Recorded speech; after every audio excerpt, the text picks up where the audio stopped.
Okay, thank you so much. এই মুহূর্তে আমাদের সামনে বর্ণ অলরেডি জয়েন করছে। আমি বর্ণকে বলবো যে আরও যারা জয়েন করতে চায় তাদেরকে কাইন্ডলি একটু কমেন্ট করে জানাই দিও।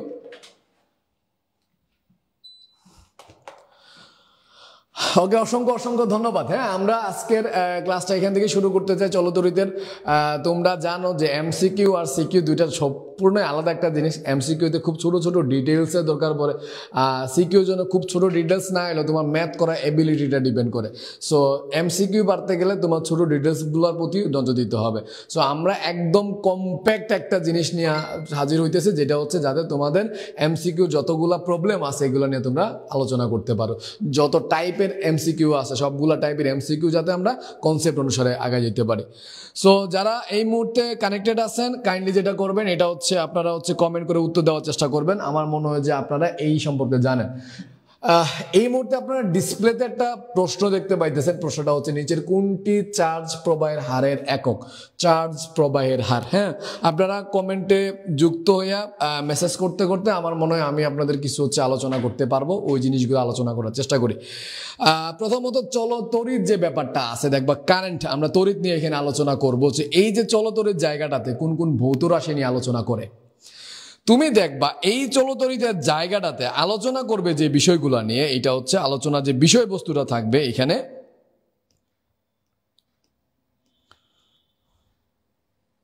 ঠিক আছে, এইটা থাকতে পারে তড়িৎ প্রবাহ, তড়িৎ প্রবাহ। ঠিক আছে, এখানে আলোচনা করে কি বলতো তড়িৎ বিভব নিয়ে, তড়িৎ বিভব নিয়ে। এখানে আলোচনা করে তড়িৎ চালক শক্তি নিয়ে, তড়িৎ চালক শক্তি নিয়ে আলোচনা করে। এখানে আলোচনা করে কি নিয়ে বলতো রোধ নিয়ে। সো এই পুরা বিষয়গুলো নিয়ে এখানে আলোচনা করে। ঠিক আছে, ওকে ফাইন। সো আমরা প্রথমত দেখি এই যে তড়িৎ প্রবাহ এই জিনিসটা কি, এই জিনিস সম্পর্কে আমরা একটা কনসেপ্ট গেইন করার চেষ্টা করি, এর মধ্যে বাকিরা জয়েন করে ফেলো। প্রথমত দেখো তড়িৎ প্রবাহ ব্যাপারটা কি। তড়িৎ প্রবাহটা হচ্ছে একটা পরিবাহীর মধ্য দিয়ে একক সময়ে কি পরিমাণ আদান প্রবাহিত হয়, এই জিনিসটার আমরা কি বলতেছি তড়িৎ প্রবাহ। অর্থাৎ একটা পরিবাহীর মধ্য দিয়ে তড়িৎ প্রবাহ কি, একটা পরিবাহীর মধ্য দিয়ে একক সময় কি পরিমাণ চার্জ বা আদান প্রবাহিত হইতেছে, এটাকে আমরা কি বলতেছি তড়িৎ প্রবাহ বলতেছি। একটা পরিবাহী যে তারগুলো আছে, আমরা যে কারেন্টের তারগুলা ব্যবহার করি, এগুলা কি করে আদান পরিবহন করে। এদের ক্যালাসের মধ্যে এটার যে গঠনটা, তার মধ্যে মুক্ত ইলেকট্রন থাকে। সো এই পরিবাহীর মুক্ত ইলেকট্রনগুলো সে কি করে পরিবহন করে। আমরা যদি একটা পরিবাহী নেই, এর ক্যালাস জালির মধ্যে দেখবে এরকম মুক্ত ইলেকট্রন পাওয়া যায়। সো এই মুক্ত ইলেকট্রনের একটা প্রবাহ সৃষ্টি হয়, যেটার আমরা তড়িৎ প্রবাহ বলতেছি। আর তড়িৎ প্রবাহ ঠিক তখনই সৃষ্টি হবে যখন তাদের মধ্যে এই পরিবাহীটার দুই প্রান্তে বিভব পার্থক্য থাকবে। এটা আমরা এই জায়গায় আলোচনা করব। প্রথম আলোচনা দেখতেছি তড়িৎ প্রবাহ। এখানে যে চার্জগুলো প্রবাহিত হইতেছে এই জিনিসটার আমরা বলতেছি তড়িৎ প্রবাহ, চার্জের যে প্রবাহটা সৃষ্টি হয়। অর্থাৎ এখন দেখেন একক সময়ে যে চার্জ প্রবাহিত হইতেছে, অর্থাৎ চার্জ প্রবাহের যে হারটা, এটারে আমরা তড়িৎ প্রবাহ বা কারেন্ট হিসেবে ডিফাইন করি।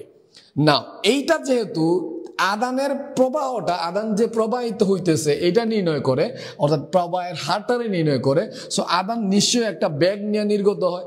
আদান যেহেতু একটা বেগ নিয়ে নির্গত হয়, এই যে আদানের বেগটা তারে আমরা বলি তারণ বেগ। আচ্ছা, যেহেতু তারা আমরা তারণ বেগ বলি, তাহলে এখানে আমরা সমীকরণ কি পাবো দেখো তো, N A V Q, N A V Q. এখানে এন কি, এন হচ্ছে এই যে পরিবাহীটা তার একক আয়তনে অণুর সংখ্যা, একক আয়তনে অণুর সংখ্যা, অর্থাৎ স্মল এন যেটা হচ্ছে এটা একক আয়তনে অণুর সংখ্যা, অর্থাৎ এন বাই ভি।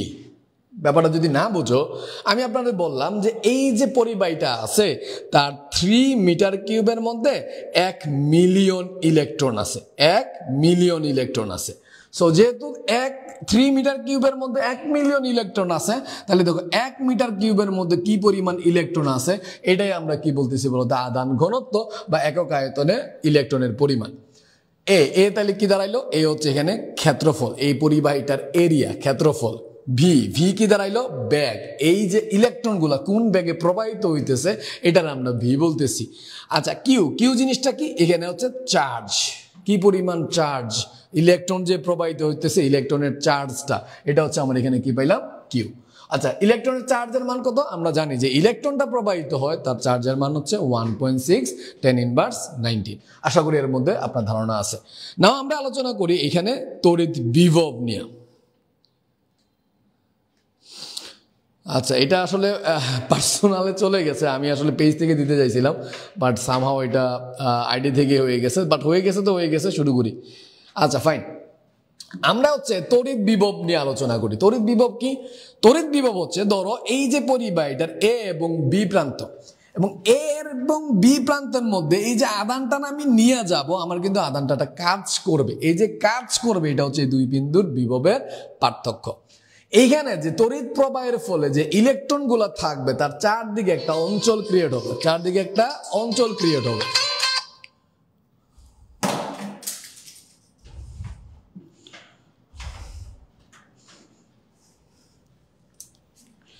ঠিক আছে, আমার এই যে পরিবাহীতে আদানগুলা আছে, আদানগুলার জন্য তার চারপাশে ওই বিন্দুতে চারপাশে একটা অঞ্চল ক্রিয়েট হবে, যে অঞ্চলটারে আমরা কি বলতেছি বলতো? তড়িৎ ক্ষেত্র। এবং ওই তড়িৎ ক্ষেত্রের মধ্যে এই বিন্দুতে একটা আদান আনতে গেলে আমার কাজ করতে হবে, এই আদানটারে আমরা বলতেছি ওই বিন্দুর, এই যে কাজটারে বলতেছি তা ওই বিন্দুর বিভব। আমি যদি একটা পরিবাহী নেই, ধরো একটা বিন্দু আছে, এই বিন্দুতে একটা তড়িৎ ক্ষেত্র তৈরি হবে, এই বিন্দুতে আমি কোনো একটা আদান আনতে গেলে যে পরিমাণ কাজ করব ওই কাজটারে আমরা বলতেছি ওই বিন্দুর তড়িৎ বিভব। নাও খেয়াল করো, ব্যাপারটা হচ্ছে যে যখন এই দুই বিন্দুর মধ্যে পরিবাহী দুইটা প্রান্ত আছে, একটা এ প্রান্ত আর একটা বি প্রান্ত, আর যখন তাদের মধ্যে বিভবের পার্থক্য থাকবে তখন আমরা কি জানি? তড়িৎ প্রবাহিত হবে। আচ্ছা, এখন এই বিভব পার্থক্য জিনিসটা কি? বিভব পার্থক্যটা হচ্ছে যে আমার এর থেকে বিতে নিতে গেলে তো কাজ করতে হবে, ঠিক আছে? ধরো আমার কথাগুলো হয়তো অনেকে কমন পিপলস যারা আছেন তারা হয়তো নাও বুঝতে পারেন। ব্যাপারটা দেখেন, কখন প্রবাহিত হবে? পুকুরের পানি প্রবাহিত হয় না, কারণ পুকুরের এই প্রান্ত থেকে ওই প্রান্তের মধ্যে কোনো বিভবের পার্থক্য নেই, মানে উচ্চতার পার্থক্য নেই। প্রবাহটা তখনই হয় যখন দেখবেন আপনার উচ্চতার পার্থক্য আছে, ঠিক আছে না? ঝর্ণার পানি প্রবাহিত হইতেছে, কেন প্রবাহিত হইতেছে বলতো? কারণ হচ্ছে উঁচু জায়গা থেকে নিচু জায়গার দিকে একটা বিভবের মধ্যে একটা পার্থক্য আছে। যখনই দেখবেন এরকম উঁচু জায়গা এবং নিচু জায়গা থাকবে যেখানে বিভবের পার্থক্য আছে, তখনই কিন্তু প্রবাহিত হবে। এটা পানি বলেন বা যে কোনো কিছুই বলেন। সো এখানে দেখেন, যখন এ আর বি এর মধ্যে যখন বিভবের পার্থক্য থাকবে তখনই কিন্তু এই আদানটা প্রবাহিত হবে। এখন এই যে আদান প্রবাহিত হইতেছে এ থেকে বিতে, আমার তো কাজ করতে হবে, এই কাজই এখানে কি? বিভব পার্থক্য। সো তড়িৎ বিভব নিয়ে যদি আমরা আলোচনা করি, যখন দুইটা আদানের মধ্যে কি থাকবে? পরিবাহী দুই প্রান্তের মধ্যে দুইটা বিন্দুর মধ্যে বিভব পার্থক্য থাকবে, তখন ওই দুই বিন্দুর মধ্যে তড়িৎ প্রবাহ চলবে। আশা করি ব্যাপারটা বুঝতে পারছে। আচ্ছা, এরপরে তড়িৎ চালক শক্তি নিয়ে যদি আমরা আলোচনা করি, তড়িৎ চালক শক্তি জিনিসটা কি? আচ্ছা, তড়িৎ চালক শক্তি নিয়ে যদি আলোচনা করি, ধরেন একটা কোষের নেট যে বিভবটা, এটাই আসলে তড়িৎ চালক শক্তি। আচ্ছা, একটা কোষের নেট বিভব। আচ্ছা, একটা কিসের নেট বিভব বলতে কি বোঝায়? ধরেন আমি একটা কোষ এখানে আঁকলাম, ধরেন দুইটা রোধের একটা বর্তনী দিয়ে একটা কোষ দিলাম। সো এই কোষটা কি করবে? ধরো এই একটা বিন্দু আছে, এই বিন্দুটা হচ্ছে কি বিন্দু? এ বিন্দু।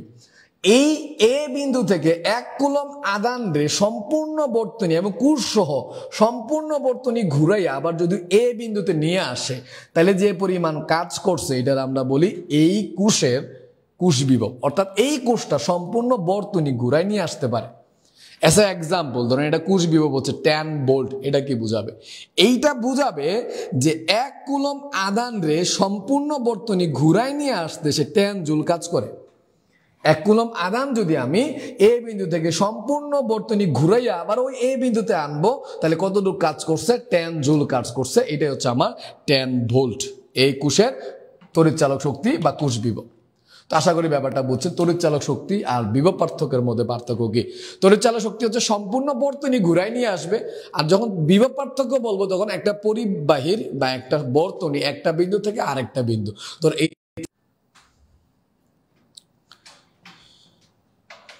আচ্ছা ফাইন, আশা করি ব্যাপারটা বুঝছেন তড়িৎ চালক শক্তি সম্পর্কে। এখন আমরা একটু রোধ নিয়ে আলোচনা করি, ঠিক আছে?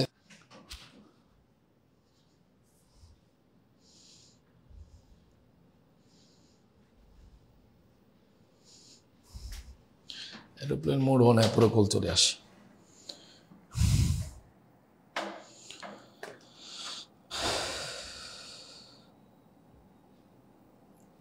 না একটু রোদ নিয়ে আলোচনা করি, একটু ইন্টারাপ্ট হয়ে গেল আসলে অনলাইনে থাকার কারণে। আচ্ছা একটু রোদ নিয়ে আলোচনা করি প্লিজ।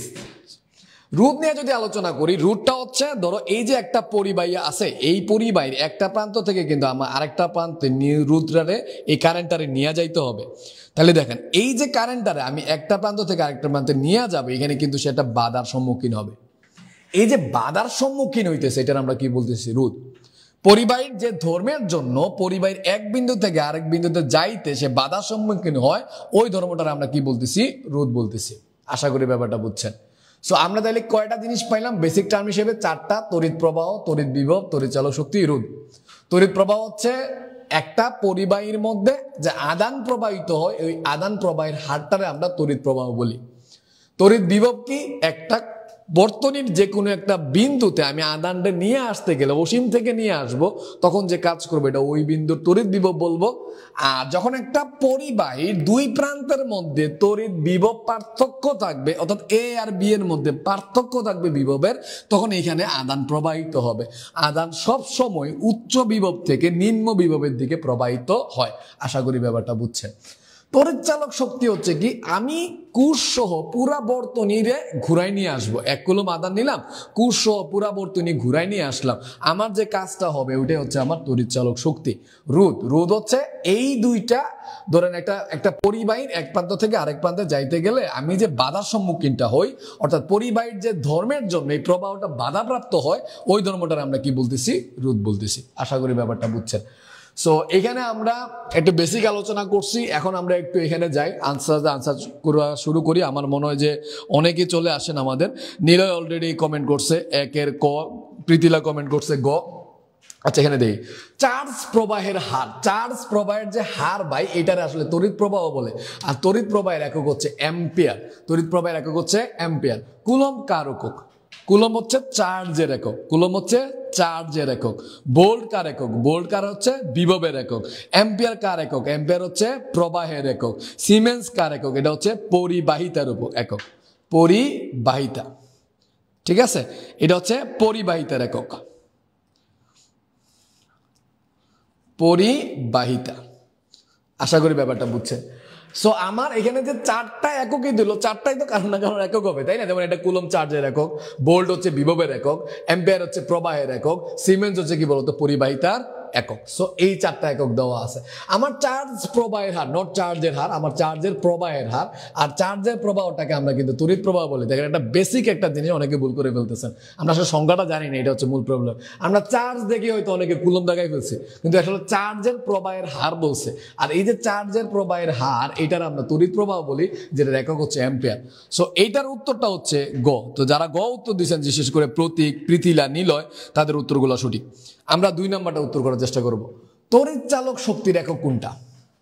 তড়িৎ চালক শক্তির একক কোনটা? আশা করি আপনারা এই মুহূর্তে উত্তর করতে পারবেন। যারা উত্তর করতে আসেন তারা এটা উত্তর করে ফেলতে পারবেন।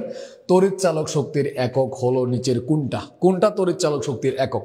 Okay fine. তড়িৎ চালক শক্তি জিনিসটা কি ছিল? তড়িৎ চালক শক্তি জিনিসটা ছিল আমি কোষ সহ পুরা বর্তনীরে ঘুরাই নিয়ে আসবো। ধরো 1 কুলম আদান আছে, এই 1 কুলম আদান রে আমরা একটা বিন্দু থেকে, ধরো এই একটা বিন্দু থেকে সম্পূর্ণ বর্তনী ঘুরাই আবার এতে নিয়ে আসবো। এই বিন্দু থেকে সম্পূর্ণ বর্তনী ঘুরাই আবার এতে নিয়ে আসবো। তাহলে যে পরিমাণ কাজ করবো এটার আমরা কি বলতেছি? তড়িৎ চালক শক্তি বলতেছি। ঠিক আছে? এখানে যে কোষ বিভব এটা বলতেছি আমরা, এটা টোটাল বিভব। সো তড়িৎ চালক শক্তি কিন্তু আসলে ভোল্টেজ, যেমন বিভব। যেমন এখানে 20 ভোল্ট বলতে কি বোঝায়? 20 ভোল্ট বলতে বোঝায় 1 কুলম আদান রে পুরা বর্তনী ঘুরাই নিয়ে আসতে 20 জুল কাজ করবে। 1 কুলম আদান রে পুরা বর্তনী ঘুরাই নিয়ে আসতে 20 ভোল্ট কাজ করবে। ধরেন কোনো জায়গায় কোষ বিভব দেওয়া আছে 100 ভোল্ট, তার মানে কি বোঝাবে? এটার মানে বোঝাবে 1 কুলম আদান রে পুরা বর্তনী ঘুরাই নিয়ে আসতে 100 জুল কাজ করবে। সো এটা আসলে বিভবই। ঠিক আছে? এটা পুরা বর্তনী ঘুরাই নিয়ে আসতে কাজ, এটা হচ্ছে বিভব। সো তড়িৎ চালক শক্তি হচ্ছে বিভবের একক থাকবে। বিভবের একক কোনটা বলতো? বিভবের এককটা হচ্ছে ভোল্ট। সো এখানে তড়িৎ চালক শক্তির একক ভোল্ট হবে। ঠিক আছে? কারা কারা সঠিক উত্তর দিচ্ছেন আমরা একটু চেক করি।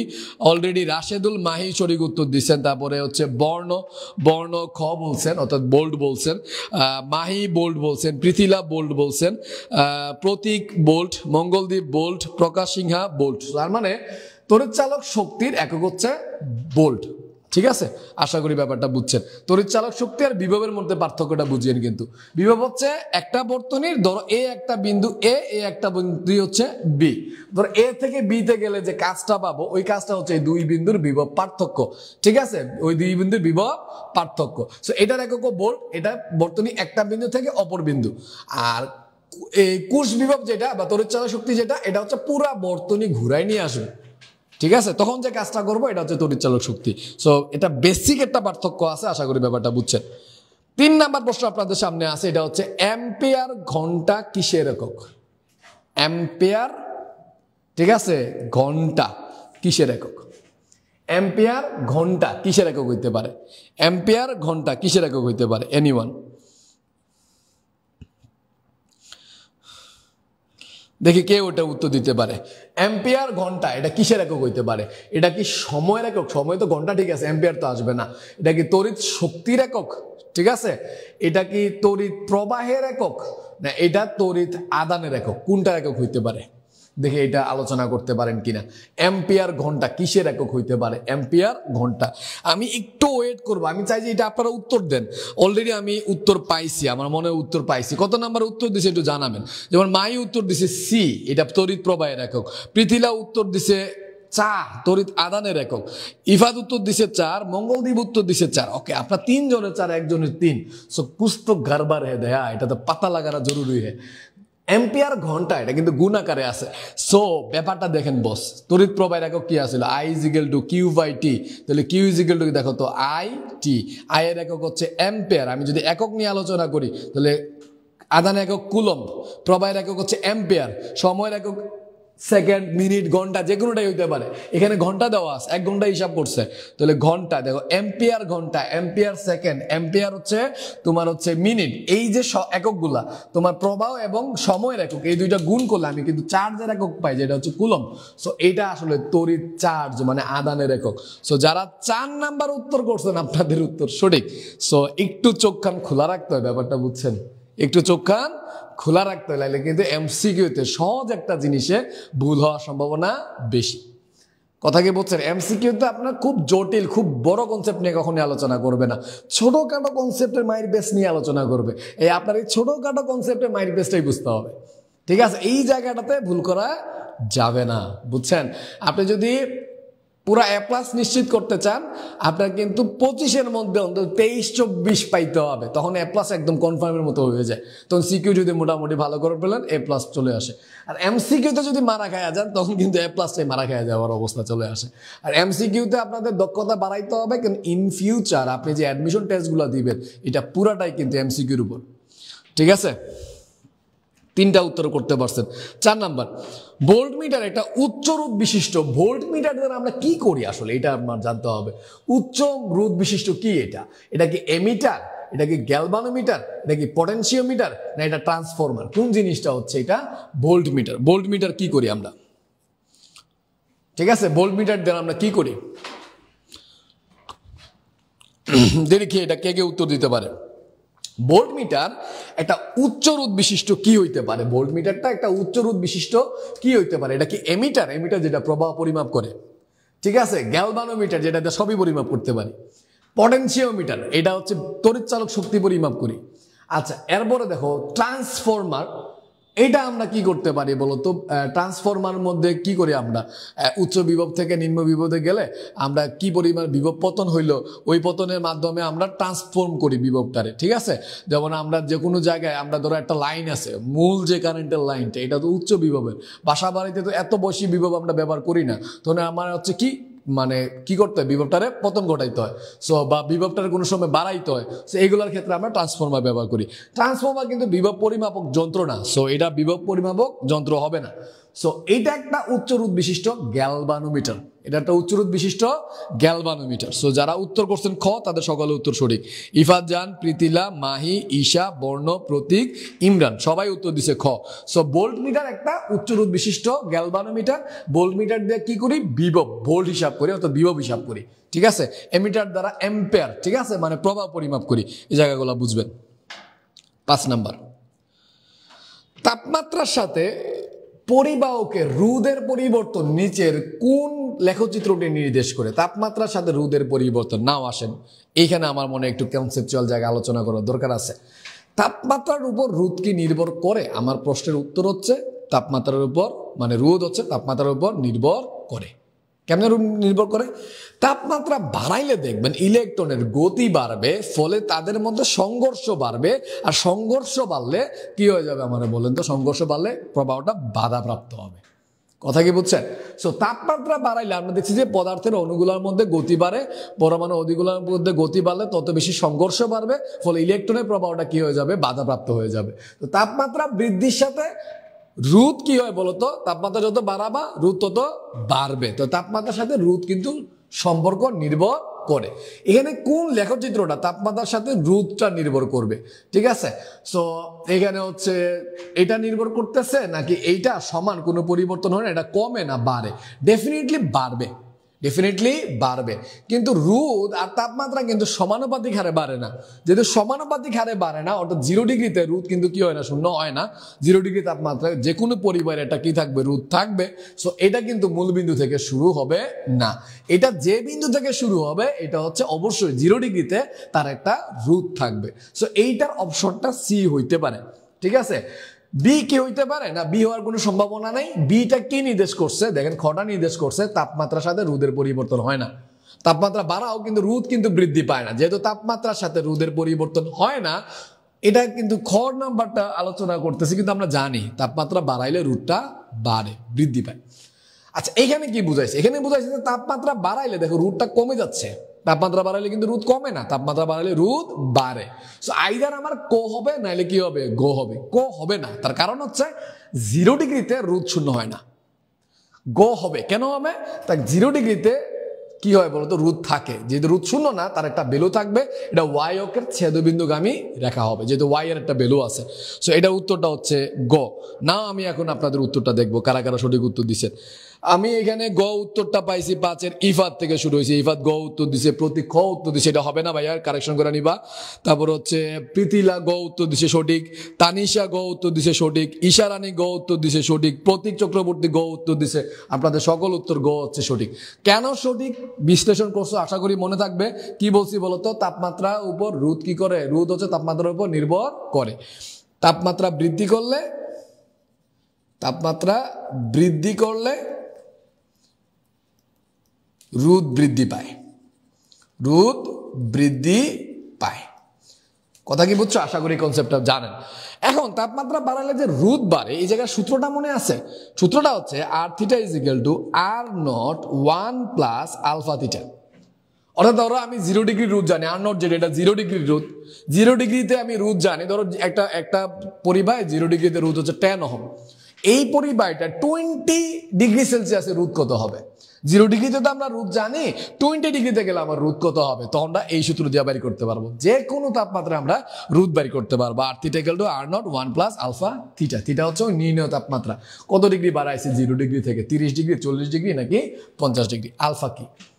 আলফা হচ্ছে রোদের উষ্ণতা সহগ। আলফা কি? আলফাটারে আমরা বলি রোদের উষ্ণতা সহগ। উষ্ণতা সহগ। এই আলফাটা কি নির্দেশ করে? দেখো, আলফাটা নির্দেশ করে যে 0 ডিগ্রি থেকে প্রতি 1 ডিগ্রি বাড়াইতে রোদ কতটুকু বাড়ে। আমি যদি 0 ডিগ্রি থেকে তাপমাত্রা 1 ডিগ্রি বাড়াবো, এই যে 1 ডিগ্রি বাড়াবো আমাদের রোদ বাড়বে। এই যে রোদ যে যতটুকু বাড়ছে এটার আমরা বলি রোদের উষ্ণতা সহগ। অর্থাৎ 0 ডিগ্রি থেকে একটা পরিবাহী রোদ প্রতি 1 ডিগ্রিতে যতটুকু বৃদ্ধি পায় এটার আমরা বলি রোদের উষ্ণতা সহগ। আশা করি ব্যাপারটা বুঝছেন। 6 নাম্বারটা, রোদের উষ্ণতা সহগ বা গুণাঙ্ক কোন ক্ষেত্রে ঋণাত্মক হইতে পারে? এটা আবার কোন জিনিস ভাই? কোনগুলার ক্ষেত্রে ঋণাত্মক হইতে পারে এই কনসেপ্ট আপনি জানেন কিনা দেখে এটা আগে লিখেন, তারপর আমি আলোচনা করি। কেউ একজন কমেন্টে লিখেন যে কোন পদার্থগুলার ক্ষেত্রে উষ্ণতা সহগ ঋণাত্মক হইতে পারে। অর্থাৎ তাপমাত্রা বাড়াইলে এখানে কি হয়? রোদ বৃদ্ধি না পায়, আরো কি হইতেছে? কমে যাচ্ছে। কোন ধরনের পদার্থের ক্ষেত্রে এই জিনিসটা ঘটবে যে তাপমাত্রা বাড়ানোর সাথে রোদ বাড়ে না, না বেড়ে কি উল্টা রোদটা কমে যায়, প্রবাহটা বৃদ্ধি পায়। তাপমাত্রা বাড়াইলে প্রবাহ বাড়তেছে। কোন ধরনের পদার্থের ক্ষেত্রে এই পার্থক্যটা দেখা যায়? দেখি আমার কোন পোলাপাইনটা এইটা উত্তর দিতে পারেন। কোন ধরনের পদার্থের রোধের উষ্ণতা সহগ কি হইতে পারে? ঋণাত্মক হইতে পারে, যেটা 23 সালে আসারটা প্রশ্ন। কারো কি কোনো উত্তর আছে কিনা? আমার আগে কারণটা বলেন, উত্তর তো আমি পরে জানতে চাবো, আগে কারণটা বলেন। উত্তর বলতেছেন জার্মেনিয়াম, মুখস্থ কিন্তু না যেন না হয়। জার্মেনিয়াম, সিলিকন এগুলোর ক্ষেত্রে ইফাত উত্তর দিছে, গুড, ওকে ফাইন। অর্ধ পরিবাহী যারা যারা সেমিকন্ডাক্টর, অর্ধ পরিবাহী, যারা অর্ধ পরিবাহী যে ধাতুগুলা আছে, boron, silicon, germanium, arsenic, antimonium, ঠিক আছে, এই যে অর্ধ পরিবাহী ধাতুগুলো আছে এগুলোর ক্ষেত্রে কিন্তু তাপমাত্রা বাড়াইলে রোধ বাড়ায় না, উল্টা রোধটা কি হয়ে যায়? কমে যায়। তাদের ক্ষেত্রে আমরা এই রোধের উষ্ণতা সহগগুলো কি পাবো? ঋণাত্মক পাবো। এখন দেখেন, আপনি জার্মেনিয়াম না থাকলে উত্তর দিতে পারবেন যে জার্মেনিয়াম, সিলিকন, বোরন এগুলোর ক্ষেত্রে আমার কি হবে বলতো? রোধের উষ্ণতা সহগটা ঋণাত্মক হবে, যারা অর্ধ পরিবাহক হিসেবে কাজ করবে। কি হিসেবে কাজ করবে? অর্ধ পরিবাহক হিসেবে কাজ করবে। আশা করি ব্যাপারটা বুঝছেন।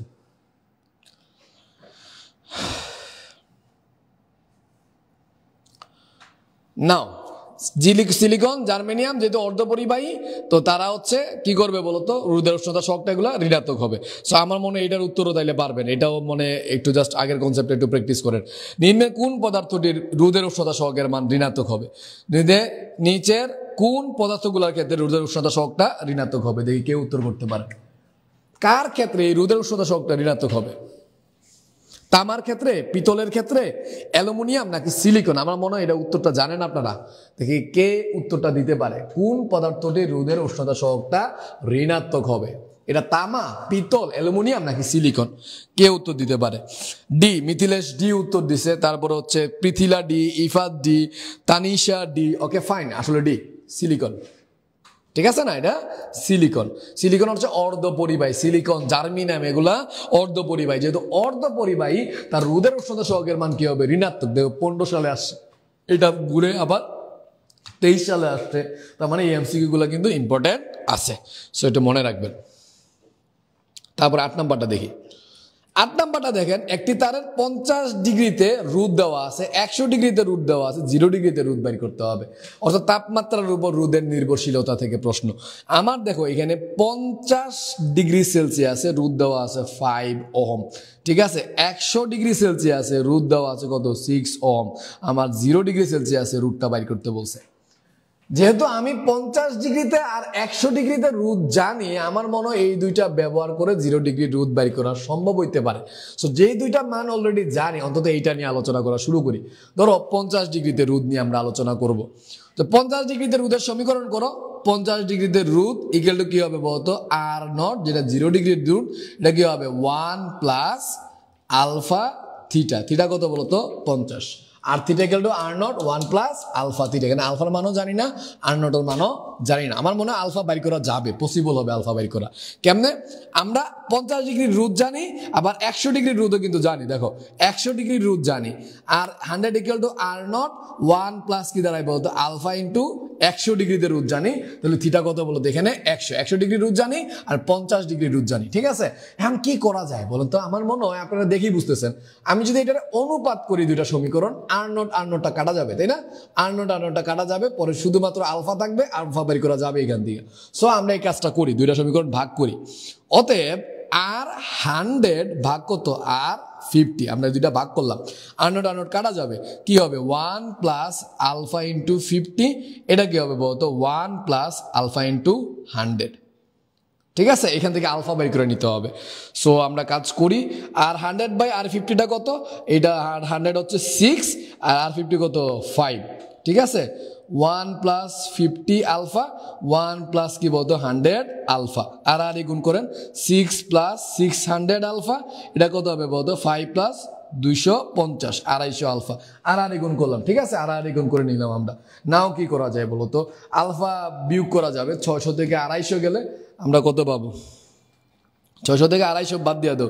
সো আমরা পাবো এখানে 250 আর 100, 350, 350, 350, ঠিক আছে। আমরা এখানে ক্যালকুলেশন করি। 350 আলফা ইকুয়াল কি দাঁড়াইলো? এখানে -1 দাঁড়াইলো। তাহলে আলফা ইকুয়াল টু কি দাঁড়ায়?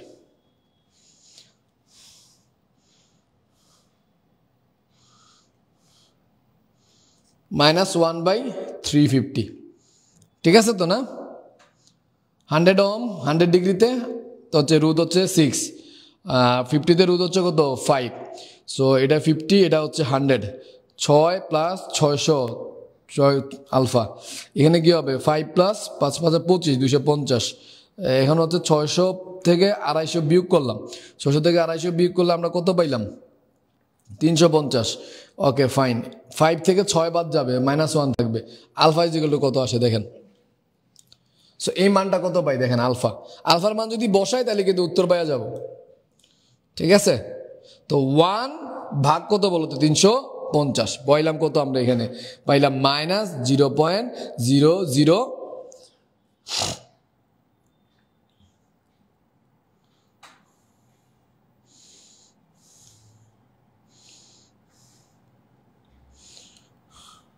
285, এটা পাইলাম আলফা।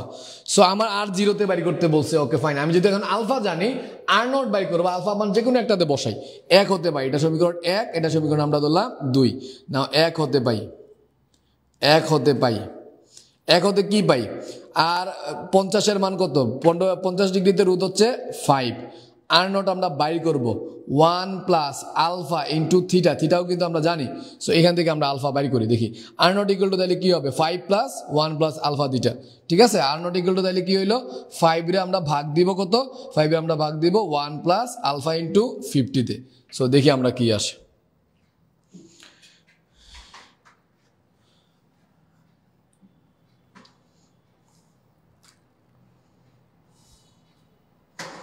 সো আমরা কি পাই একটু ক্যালকুলেশন করে দেখি আমরা, হ্যাঁ 5 ভাগ আলফা 1 মাইনাস আলফা কত 0.00285, 0.00285 ইন্টু কত বলো তো 50, 5.8, 5.8, এই 0 ডিগ্রি তো 5.8 হবে না রে, প্লাস হবে এটা 4.37, আনসারটা তো 4 আসে।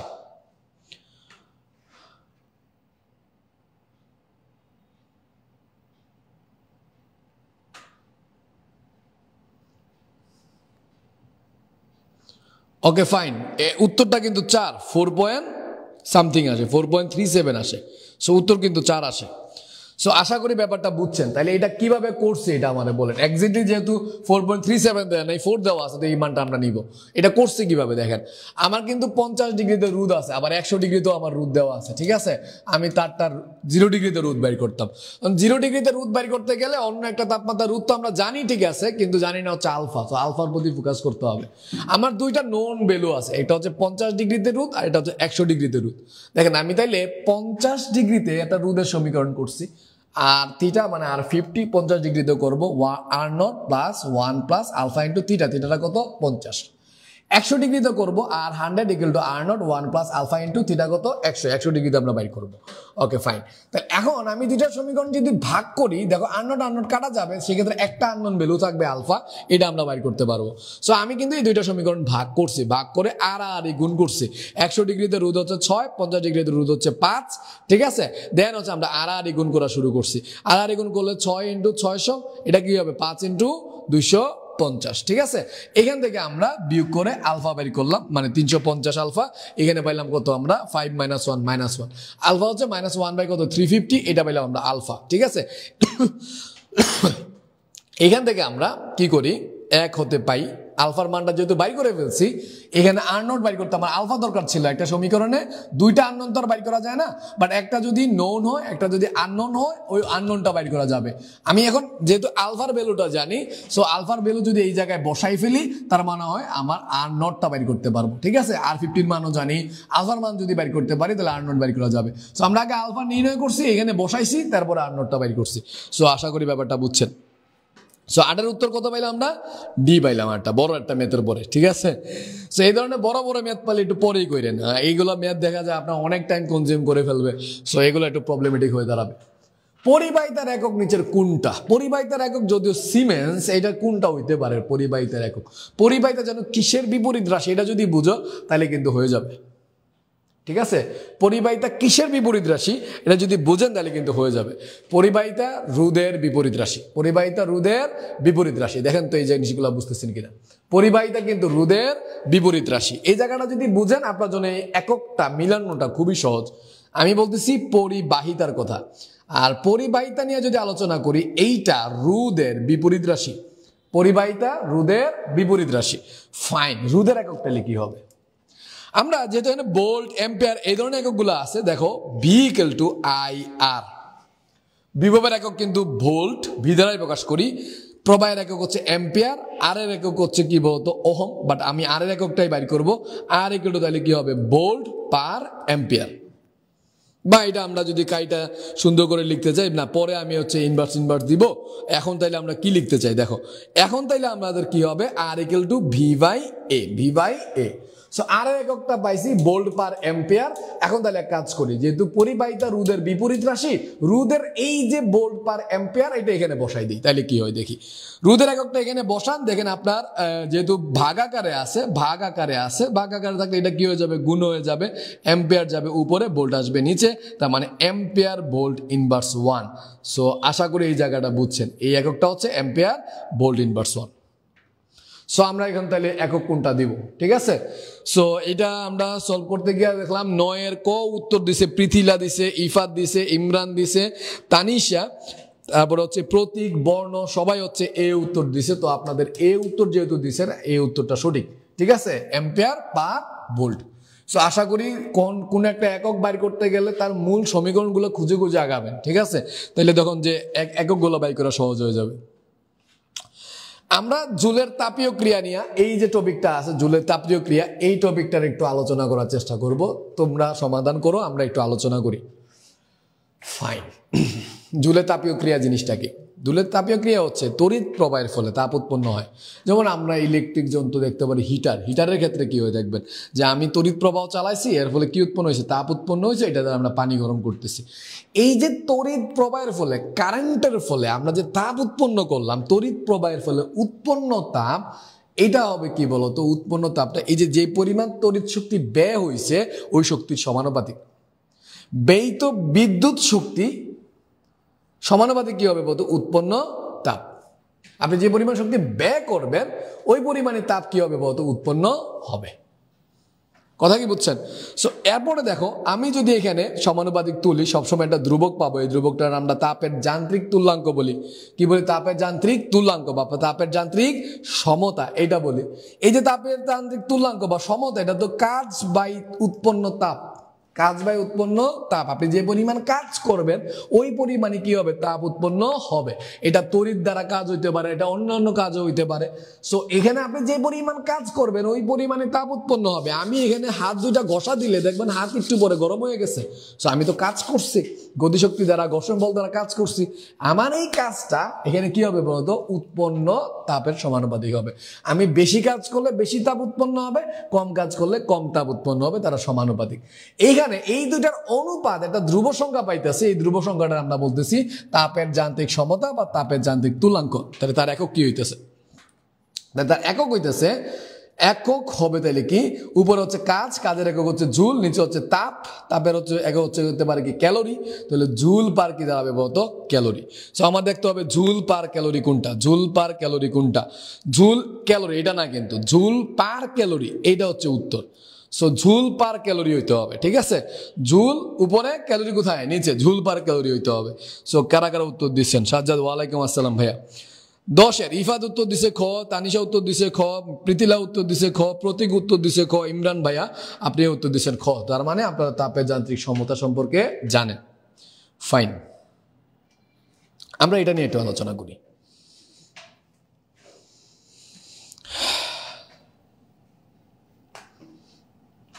এটা আমরা পারতেছি কিনা দেখি। তড়িৎ প্রবাহের ফলে উৎপন্ন তাপের পরিমাণ নির্ণায়ক সমীকরণ নিচের কোনটা? কোন সমীকরণ দ্বারা আমরা তড়িৎ প্রবাহের ফলে উৎপন্ন তাপ বাইর করতে পারি? এই সমীকরণটা নির্দেশ করবে। এটা 0.24 বি স্কয়ার আইটি না 0.24 বি স্কয়ার বাই আর টি, নাকি 0.24 আই আর টি, নাকি 0.24 পি স্কয়ার টি? কোনটা হইতে পারে এই চারটা সমীকরণের মধ্যে? এটা নিয়ে একটু আলোচনা করবেন। সো এর মধ্যে আমি আপনাদের একটু কনসেপ্টগুলো আলোচনা করি। প্রথমত দেখেন, তড়িৎ প্রবাহের ফলে শক্তি ব্যয় হবে, ওই ব্যয়িত শক্তিটা তাপে পরিণত হবে। সো আপনি শক্তি ব্যয়িত শক্তি, এটা সমীকরণগুলো জানি কিনা। ব্যয়িত শক্তি কি পরিমাণ শক্তি ব্যয় করবে। আচ্ছা, কি পরিমাণ শক্তি ব্যয় করবে এটা সমীকরণগুলো কি ছিল মনে আছে? I square R T V square by R T V I T, তারপরে কি হবে ক্ষমতা দেওয়া থাকলে PT, P equal to W by T, তাহলে ডাব্লিউ ইকুয়াল টু কি হবে পিটি। এটা কিন্তু জুলের তাপীয় সূত্র থেকে আসছে। উৎপন্ন তাপ বা ব্যয়িত শক্তি প্রবাহের বর্গের সমানুপাতিক, রোধের সমানুপাতিক, সময়ের সমানুপাতিক। এখন দেখো, যে পরিমাণ শক্তি ব্যয় করছে জুলের তাপীয় সূত্র অনুসারে ওই পরিমাণে কি হবে তাপ উৎপন্ন হবে। সো উৎপন্ন তাপ যদি জিজ্ঞেস করতে বলে উৎপন্ন তাপগুলোর ক্ষেত্রে তাইলে আমরা সেম সমীকরণগুলাই পাবো। এখানে আমরা কি পাবো? H equal to I square R T V square by R T V I T, আর কি পাবো বলতো? পিটি। নাও আমার যদি এখানে কার্যকর ক্ষমতা নিয়ে আলোচনা করে, কি পরিমাণ ক্ষমতা কাজ করে, কার্যকর ক্ষমতা নিয়ে আলোচনা করলো, তাইলে আমরা কি করব? ক্ষমতা হচ্ছে কাজ করার হার, P equal to W by T. এখন ডাব্লিউ বাই টি যদি করেন, টি টি তো কাটা যাবে। সো আপনি কার্যকর ক্ষমতা কি পাবেন দেখেন তো? I square R V square by R কি পাবেন বলতো? V I. সো এইখানে একসাথে আমরা তিনটা টপিক পাইলাম। একটা হচ্ছে আমার পাইলাম ব্যয়িত কি পরিমাণ শক্তি ব্যয় করবে, দেন আমরা পাইলাম কি পরিমাণ তাপ উৎপন্ন হবে, যে শক্তিটা ব্যয় করছি ওইখান থেকে তাপ উৎপন্ন হবে। আর এরপরে পাইলাম যে বাতি বলেন বা অন্য ইলেকট্রিক যন্ত্রপাতি বলেন, সেটা তড়িৎ প্রবাহের ফলে কি পরিমাণ কাজ করতেছে, এই কার্যকর যে ক্ষমতাটা, এটা আমরা বাইর করবো, শিখবো। নাও আমরা আসি শক্তিগুলো দিয়ে, উৎপন্ন তাপ বা ব্যয়িত শক্তি, এই দুটো শক্তি নিয়ে। এখানে শক্তি নিয়ে আলোচনা করলে আমি যে প্রকাশটা করছি এটার একক কিন্তু এসআই এককে ঝুল আসবে। এককে কি আসবে? ঝুল। এসআই এককে কি আসবে? ঝুল। এককগুলা ঝুলে আসবে। না, এখন ঝুল আর ক্যালোরির মধ্যে সম্পর্ক কিন্তু বুঝতে হবে। আমরা এখানে পাবো 1 calorie equal to 4.2 joule. 1 calorie equal to কি হবে? 4.2 জুল। তাহলে 1 ঝুলে কত? 1/4.2 ক্যালোরি, অর্থাৎ 0.24 ক্যালোরি। অর্থাৎ ঝুলের সমীকরণগুলারে আমরা ক্যালোরিতে যদি নিতে চাই, তাহলে এই যে ঝুল যেটা আছে এটা কত দ্বারা গুণ করলে হয়ে যাবে? 0.24 দ্বারা গুণ অথবা 4.2 দ্বারা ভাগ করলে হয়ে যাবে। সো দেখো কোন সমীকরণটা আগে মিলতেছে? ক্যালোরিতে, জুলটারে ক্যালোরিতে নেওয়ার জন্য 0.24 আসছে, এটা তো আমি বুঝছি, ঠিক আছে না? জুলরে ক্যালোরিতে প্রকাশ করবো, এটা এসআই এককে জুলে আসবে। জুলরে আমরা ক্যালোরিতে প্রকাশ করবো, 4.2 দ্বারা ভাগ করলে দেখো 0.24 আসবে। সো 0.24 তো আসলে ক্যালোরিতে নেওয়ার জন্য। এখন আমার প্রশ্নটা হচ্ছে এই তিনটা কোনটার ক্ষেত্রে সঠিক হয়? দেখো বি স্কোয়ার বাই আর টি, একমাত্র এই প্রকাশটা সঠিক, বি স্কোয়ার বাই আর টি, ঠিক আছে? এটা ছিল জুলে, আর ক্যালোরিতে নেওয়ার জন্য আমার কত আসছে এখানে? 0.24। আশা করি ব্যাপারটা বুঝতে পারছেন। তো আমার উত্তরটা হচ্ছে খ সঠিক। সো কারা কারা উত্তর দিচ্ছেন? তানিশা উত্তর দিচ্ছেন খ, ইমরান উত্তর দিচ্ছেন খ, তারপরে হচ্ছে ইফাদ উত্তর দিচ্ছেন খ, সাকিব উত্তর দিচ্ছেন খ, প্রতীক উত্তর দিচ্ছেন খ। তাহলে আপনাদের সকলের উত্তর সঠিক, ফাইন, গুড। না 11 নম্বরটা আবারও আমরা কোন পরিবাহীতে তড়িৎ প্রবাহের, পরিবাহীতে তড়িৎ প্রবাহের ফলে উৎপন্ন তাপ আই হলে, উৎপন্ন তাপ এইচ, ডেফিনেটলি উৎপন্ন তাপ হচ্ছে এইচ, এবং প্রবাহ হচ্ছে কি বলতো? আই। তার মানে এইচ বনাম আই এর লেখচিত্র করবেন আর কি। ওই লেখচিত্র কোনটা? এইচ বনাম আই এর লেখচিত্রটা কোনটা হবে? ব্যাপারটা খেয়াল করেন কিন্তু। এইচ আই স্কোয়ার আর টি, তার মানে জুলের তাপীয় সূত্র অনুসারে এইচ হচ্ছে প্রবাহের বর্গের সমানুপাতিক, 2 এইচ হচ্ছে রোধের সমানুপাতিক, 3 নাম্বার এইচ হচ্ছে সময়ের সমানুপাতিক। সো আমরা জুলের তাপীয় সূত্র যে তিনটা আছে এই তিনটা যদি আলোচনা করি, তাহলে আমি এই জিনিসটা পাবো যে ভাই তড়িৎ প্রবাহের ফলে যে পরিমাণ তাপ উৎপন্ন হবে এটা প্রবাহের বর্গের সমানুপাতিক, 2 নাম্বার হবে রোধের সমানুপাতিক, 3 নাম্বার হবে যে সময়টা অতিবাহিত হবে এই সময়ের সমানুপাতিক। সো এই তিনটা সম্পর্ক নিয়ে আগাইতে পারি। নাও নিচের কোনটা বর্গের সমানুপাতিক বুঝাবে? বর্গের সমানুপাতিক বাড়বে কিন্তু বর্গ অনুসারে বাড়বে, ঠিক আছে? তো আই এর বর্গ করলে দেন এইচ হবে, এইচ এর মান বাড়তে থাকবে, আই যত হারে বাড়বে তার চেয়েও বেশি এইচ বাড়বে। সো এই সমীকরণটা তাইলে আমার বাড়তেছে, বাট বর্গ অনুসারে মানে দ্বিগুণ হারে কি করতেছে? বাড়তেছে। তো সেই হিসাবে এই সমীকরণটা হবে। এটা কিন্তু সমানুপাতিক হারে বাড়া, এটা হ্রাস পাওয়া বোঝায়, এটাও হ্রাস পাওয়া বোঝায়, ঠিক আছে? এটা হ্রাস পাইতেছে, এটা হ্রাস পাইতেছে। কিন্তু আমার কিন্তু কারেন্ট বাড়লে তাপ কমে না, কিন্তু কারেন্ট বাড়লে উৎপন্ন তাপ কি হবে? বাড়বে। যত কারেন্ট যাবে তত বেশি তাপ উৎপন্ন হবে। ঠিক আছে, কিন্তু এটা একদম সমানুপাতিক না, সমান হারে বৃদ্ধি পায় না, এটা আয়ের বর্গের সমানুপাতিক হারে কি পায়, বৃদ্ধি পায়। আয়ের বর্গের সমানুপাতিক হারে কি পাইতেছে, বৃদ্ধি পাইতেছে।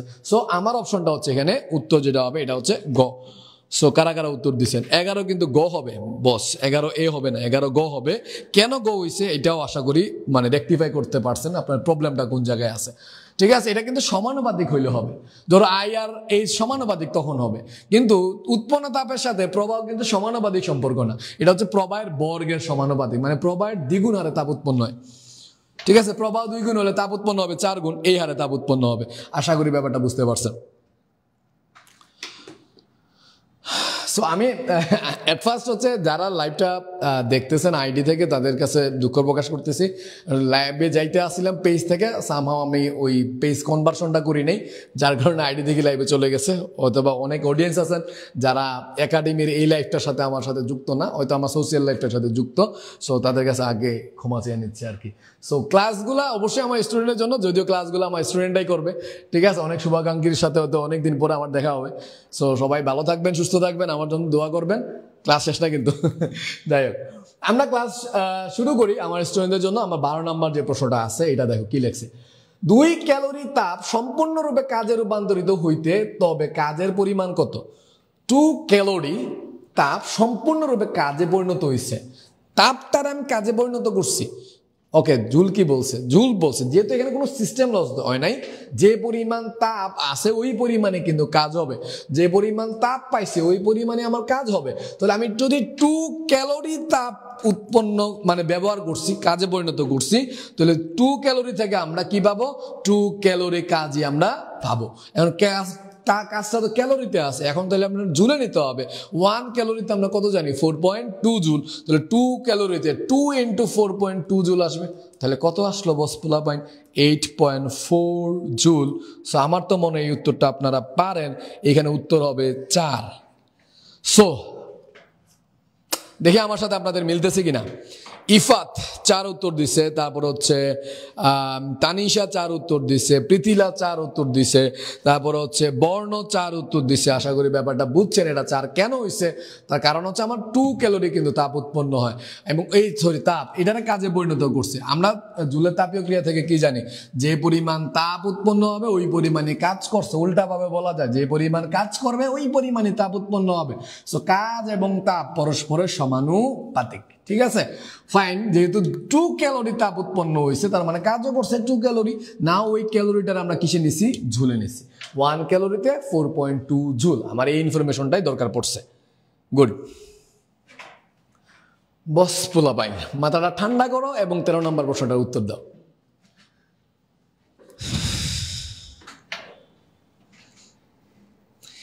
তেরো নম্বর প্রশ্নের উত্তর কি হইতে পারে? কাইন্ডলি যে কোনো একজন বলতে পারেন। কোন পরিবাহী প্রবাহ মাত্রা ও প্রবাহ কাল অপরিবর্তিত রেখে, প্রবাহ মাত্রা মানে আই, কারেন্ট আমি অপরিবর্তিত রাখবো, প্রবাহ কাল মানে টাইম অপরিবর্তিত রাখবো, তো রেখে রোধ দ্বিগুণ করলে উৎপন্ন তাপ কি হবে? দেখো এইখানে কি কি স্থির রাখতে বলছে। প্রবাহ মাত্রা মানে কারেন্ট, প্রবাহ কাল মানে টাইম, কার সাথে সম্পর্ক করছে? রোধ, রোধের সাথে সম্পর্ক। আই আর টি দিয়ে সম্পর্কটা কোনটা হবে? I²RT। সো উৎপন্ন তাপ পূর্বের কত গুণ হবে? রোধ দ্বিগুণ করছে, আর হচ্ছে দ্বিগুণ করছে, 2 গুণ করছে। ঠিক আছে, সো আর এর সাথে উৎপন্ন তাপের তাহলে সম্পর্কটা কি? দেখো আর উৎপন্ন তাপের সমানুপাতিক। ঠিক আছে, উৎপন্ন তাপ রোধের সমানুপাতিক। ঠিক আছে, যদি আই এবং টি কনস্ট্যান্ট থাকে সেক্ষেত্রে এইচ উৎপন্ন যে তাপটা হবে এটা দেখে কার সমানুপাতিক? রোধের সমানুপাতিক। রোধ যত গুণ বাড়বে এইচ তত গুণই বাড়বে। সো রোধ দ্বিগুণ বাড়ছে বলছে, তাহলে এইচ কত গুণ বাড়বে? রোধ যেহেতু 2 গুণ বাড়ছে, 2 গুণ বাড়ছে, তাইলে ভাই উৎপন্ন তাপও কিন্তু 2 গুণই হবে। উত্তরটা তাইলে হবে ডি। ইয়া ক্যা হ্যায়? কুছ তো হে। ঠিক আছে, কি লেখছেন দেখেন। এটা মিথিলেশ কে উত্তর দিচ্ছেন? সি উত্তর দিচ্ছেন। বর্ণ সি, তানিশা সি, প্রীতিলা সি, তারপর হচ্ছে ইমরান কত উত্তর দিচ্ছে? ইমরান 12 নম্বরই রয়েছে, 13 নম্বর উত্তর দেয় নাই এখনো। সো যারা যারা কানেক্টেড আছেন ডেফিনেটলি যেটা করবেন, যেটা উত্তর দেওয়ার চেষ্টা করবেন। ঠিক আছে, 13 নম্বর আরেকটা প্রশ্ন আপনাদের জন্য হাজির করে ফেললাম, নাম্বার 13। সো এটা উত্তর দেন, দেখি কি অবস্থা।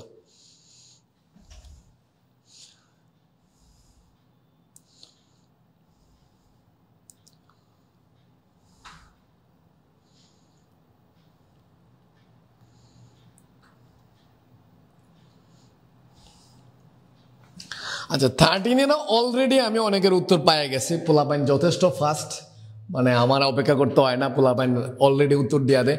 ব্যাপারটা হচ্ছে এইরকম, নিজে পারা শিখতে হবে, ঠিক আছে? আমরা এই অনলাইনে ক্লাসগুলো এই জন্যই নিচ্ছি যে তোমার আসলে এই মুহূর্তে, যেহেতু আমি আসলে একদম রিভিশনের এক ক্লাসে সব করাই ফেলতেছি না, তার মানে অন্তত আমি চলতরিত থেকে 3টা তো ক্লাস নিব, মাথায় প্ল্যান আছে অন্তত 3টা ক্লাস নেওয়া, প্রত্যেকটা চ্যাপ্টার অন্তত 3টা ক্লাসের মধ্যে শেষ করো। সো এই যে এমসিকিউগুলো তোমার যাতে আবার আলাদা করে পড়তে না হয়, তোমার এই ক্লাসগুলোতে যাতে তোমার প্র্যাকটিস টাইম হয়ে যায়, তো এইভাবেই তুমি প্র্যাকটিস করার চেষ্টা করবা একবারে। আর যারা হচ্ছে এই স্লাইডগুলো পাইতে চাও, ডেফিনেটলি হচ্ছে আমার ইউটিউব চ্যানেলে যাবা, ইউটিউব চ্যানেলের যে ভিডিওগুলো আপলোড করব প্রত্যেকটা ভিডিওগুলো দেখবা যে ডেসক্রিপশনে এইটার ড্রাইভ লিঙ্কগুলো দেওয়া থাকবে, ঠিক আছে? আমরা যেগুলো সলভ করব প্রত্যেকটা চ্যাপ্টারে এই যে সলভের যে শিটগুলো আছে, ব্যাখ্যাগুলো আছে, এটা সহ কিন্তু পাওয়া যাবে, অসুবিধা হবে না। সো বাড়ি প্রধান মিটারে 6 এম্পিয়ার আর 220 ভোল্ট লেখা আছে, এমন একটা প্রধান মিটারে লেখা আছে, তার মানে এখানে এম্পিয়ার প্রবাহ আর বিভব 220 ভোল্টের মধ্যে কাজ করে।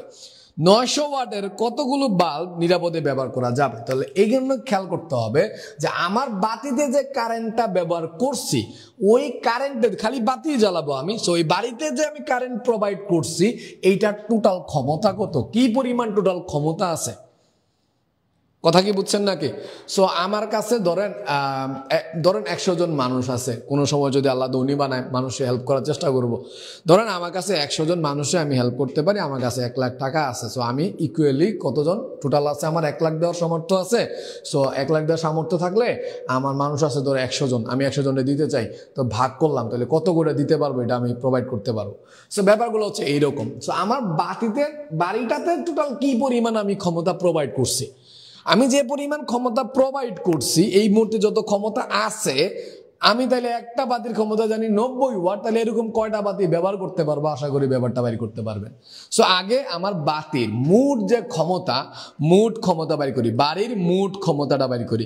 ক্ষমতা বাইর করবো ভাই, বিভব আর কারেন্ট দেওয়া আছে, পি ইকুয়াল টু কি হবে, ভি আই, ভি হচ্ছে 220, আই হচ্ছে কত 6, গুণ করেন 6 0 0, 6 দুগুণে কত 12, 2 হাতে আছে 1, 6 দুগুণে 12 হাতে রেখে কত 13, 1320 ওয়াট, ঠিক আছে? এটা হচ্ছে মোট ক্ষমতা।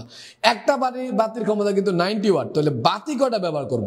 তাহলে বাতির সংখ্যা, কয়টা বাতি ব্যবহার করা যাবে, এটা তাহলে কি হবে, এই যে টোটাল যে ক্ষমতাটা ব্যবহার করছি এটা আমরা তাহলে কত দ্বারা ভাগ করব, 90 দ্বারা ভাগ করব, তাইলে হয়ে যাবে। দেন কত আসে,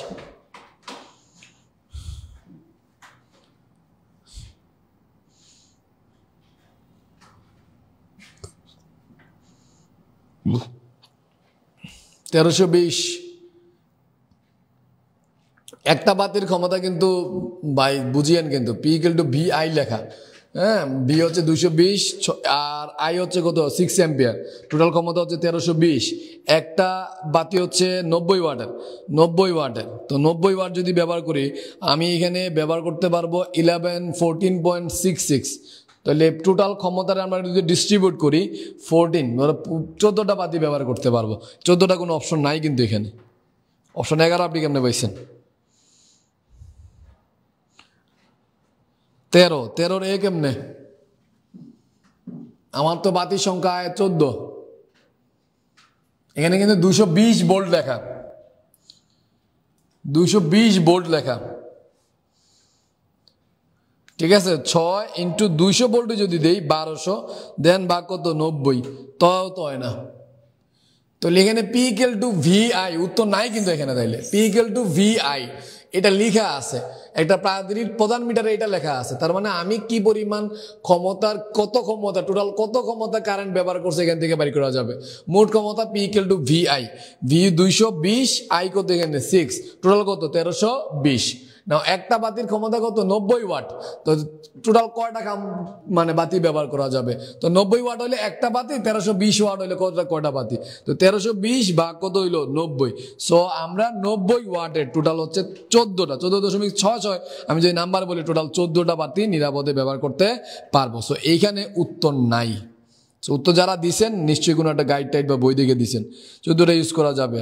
আচ্ছা কয়টা নিরাপদে সম্ভব? আচ্ছা এখানে ম্যাক্সিমাম 14টা ইউজ করা যাবে, সরি, তো কতগুলো বাল্ব নিরাপদে ব্যবহার করা যাবে, তার মানে এখানে অপশনগুলোর মধ্যে 11টা করা যাবে। ওকে, থ্যাংক ইউ মিথিলেশ। সো এখানে হচ্ছে সর্বোচ্চ, আমি এই জায়গাটা দেখি নাই কতগুলো বা নিরাপদটা খেয়াল করিনি। সো এখানে দেখেন টোটাল হচ্ছে 14টা বাতি এখানে আমরা নিরাপদে ব্যবহার করতে পারবো। নিচের 4টা অপশনের মধ্যে কোনটা তাহলে নিরাপদে ব্যবহার করতে পারবো? 14 বা 14 নিচে যতটা বাতি আছে ততটা বাতি আমরা এখানে ব্যবহার করতে পারবো। এর চাইতে বেশি বাতি হইলে আমরা এখানে ব্যবহার করতে পারবো না। তাহলে 22, 33, 44 এটা 14 চাইতে বেশি ক্ষমতার আছে, তাহলে এগুলো আমরা কি করতে পারবো না? ব্যবহার করতে পারবো না। গুড। নাও 14 নম্বর, রোদের বিপরীত রাশি নিচের কোনটা? আমার মনে হয় এটা আমার এক্সপ্লেন করার দরকার নেই, আজকে ক্লাস শুরু থেকে যারা করতেছেন অলরেডি আমি এটা এক্সপ্লেন করে ফেলছি। রোদের বিপরীত রাশি নিচের কোনটা? রোদের বিপরীত রাশিকে নিচের কি বলা হয়?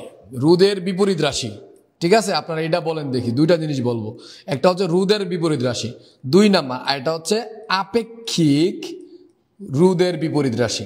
এই দুইটা ইনফরমেশন জানা যান।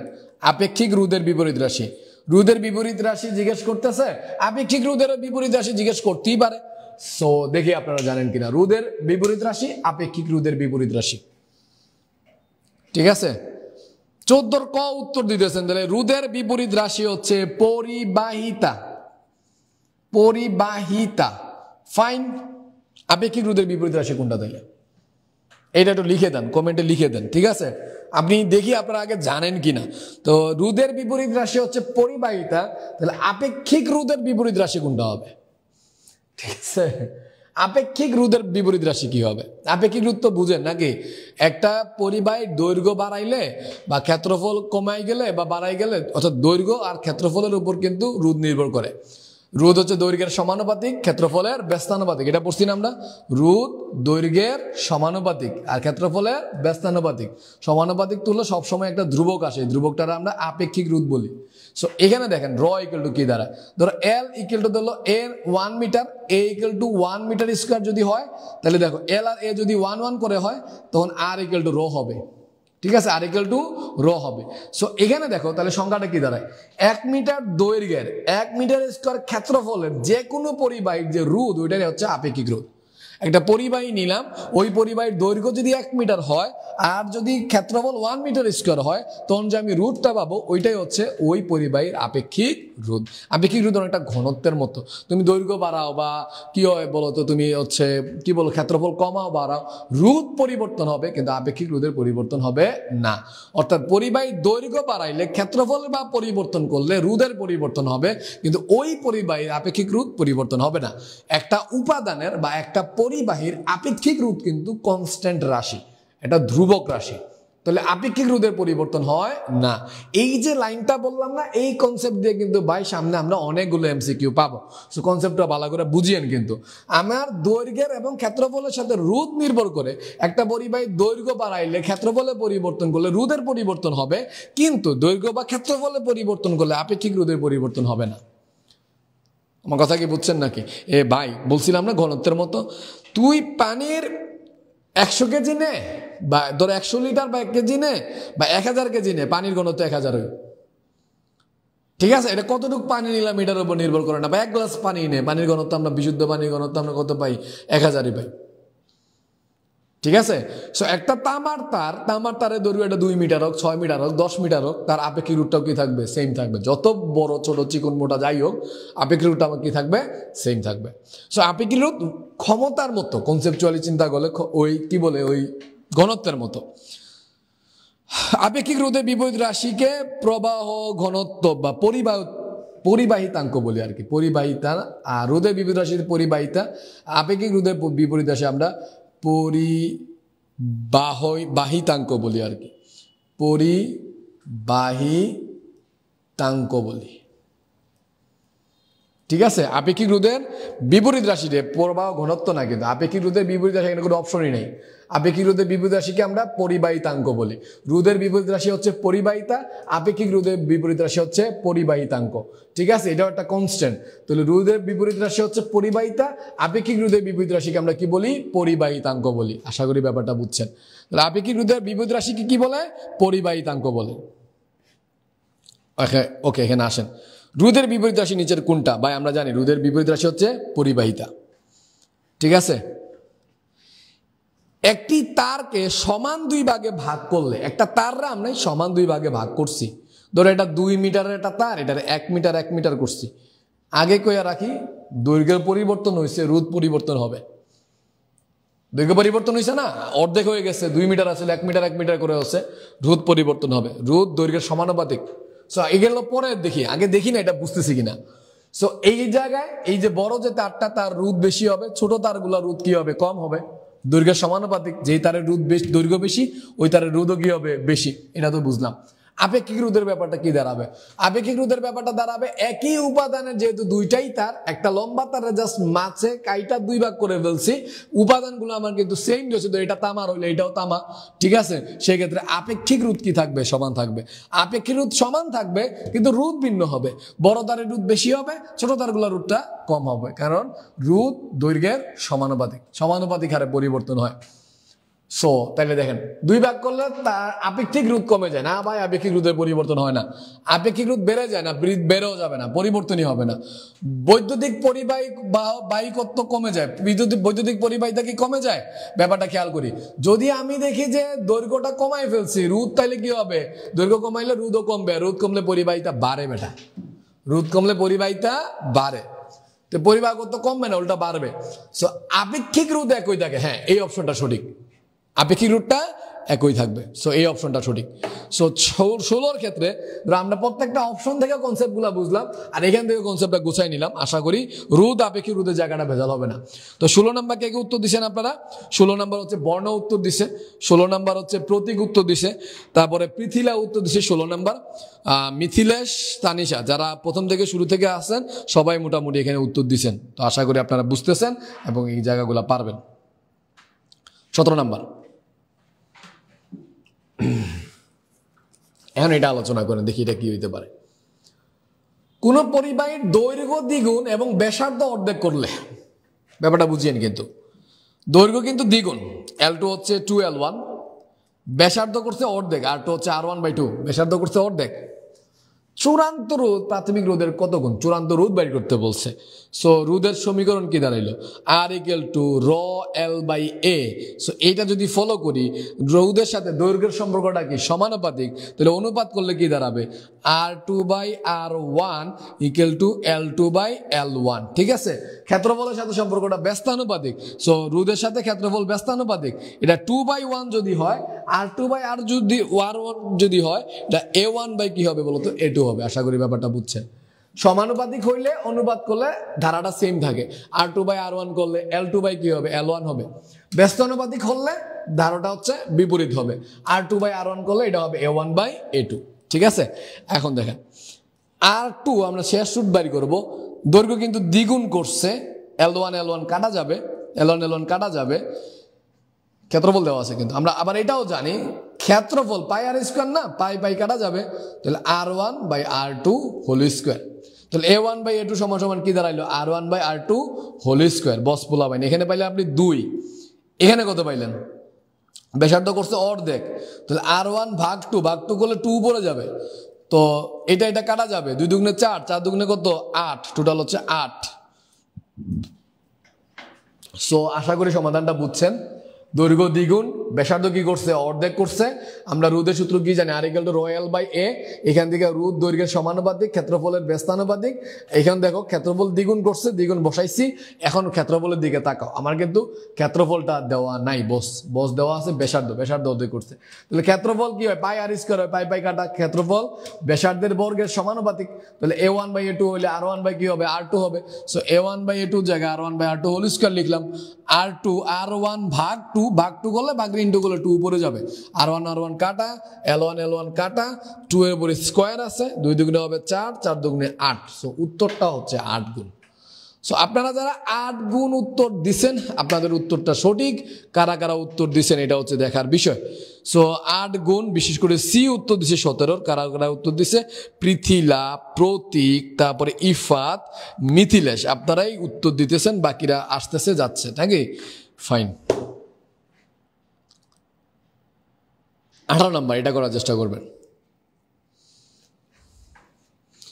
একই উপাদানের দুটি পরিবাহী তারের দৈর্ঘ্য যথাক্রমে 3 মিটার ও 6 মিটার, একই উপাদানের দুটি পরিবাহী তারের দৈর্ঘ্য দেওয়া আছে, দুইটা পরিবাহী একই উপাদান, কিন্তু ইওর কাইন্ড ইনফরমেশন উপাদান কিন্তু সেম। যেহেতু উপাদান সেম, আপেক্ষিক রোধও সেম থাকবে, তাদের রোধগুলা ভিন্ন হবে, যেহেতু দৈর্ঘ্যগুলা ভিন্ন, সো ডেফিনেটলি রোধ ভিন্ন হবে, কিন্তু তাদের আপেক্ষিক রোধ সেম থাকবে। সো দুইটা তার, একটা 3 মিটার, একটা 6 মিটারের, একটা হচ্ছে প্রথম তার, ঠিক আছে, একটা হচ্ছে দ্বিতীয় তার। সো এখানে দেখো প্রথম তারের কি পাইছি, প্রথম তারের আমরা দৈর্ঘ্য পাইছি 3 মিটার, দ্বিতীয় তারের দৈর্ঘ্য আমরা পাইছি কত মিটার, 6 মিটার। প্রথম তারের ব্যাসার্ধ আমরা পাইছি 1 সেন্টিমিটার, দ্বিতীয় তারের আমরা ব্যাসার্ধ কত পাইছি 0.5 সেন্টিমিটার। নাও দেখো আমরা আপেক্ষিক রোধের অনুপাত কত, আর তো আগানোর দরকারই নেই। আমার তো মনে হয় আপেক্ষিক রোধ প্রশ্ন করছে, আপনি জানেন আমার যদি শেষ রোধ করতো তাইলে আমার বাড়ানোর দরকার ছিল। একই উপাদানের দুইটা তারের আপেক্ষিক রোধের অনুপাত করতে বলছে, আর একই উপাদানের দুইটা তারের আপেক্ষিক রোধের পরিবর্তন হয় না। সো উত্তরটা হবে কত বলতো, সি। কথা কি বুঝছেন? তো এই ডাটাগুলো দিছে এটা আপনার জাস্ট বিভ্রান্ত করার জন্য, আর কিছু না। সো উত্তরটা হলো সি। সো কারা কারা সি উত্তর দিছেন? মিথিলেশ বাবু সি উত্তর দিছে, বর্ণ, ইফাত, প্রীতিলা, প্রতীক, তানিশা সি উত্তর দিছে, ঠিক আছে। সো মোটামুটি অনেকেই সি উত্তর দিতেছেন।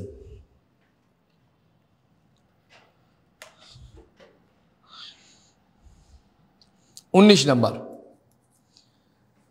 ট্রাই করেন তো, দেখেন তো এটা পারেন কিনা। পরিবাহীর ক্ষেত্রে ঘনত্ব এবং তাপমাত্রা, পরিবাহী সৌরে ঘনত্ব তো হয় না, এটা হচ্ছে আপেক্ষিক রোধ। আপেক্ষিক রোধ আর তাপমাত্রার মধ্যে সম্পর্ক কোনটা হইতে পারে? আপেক্ষিক রোধের সাথে তাপমাত্রার সম্পর্কটা কি হইতে পারে?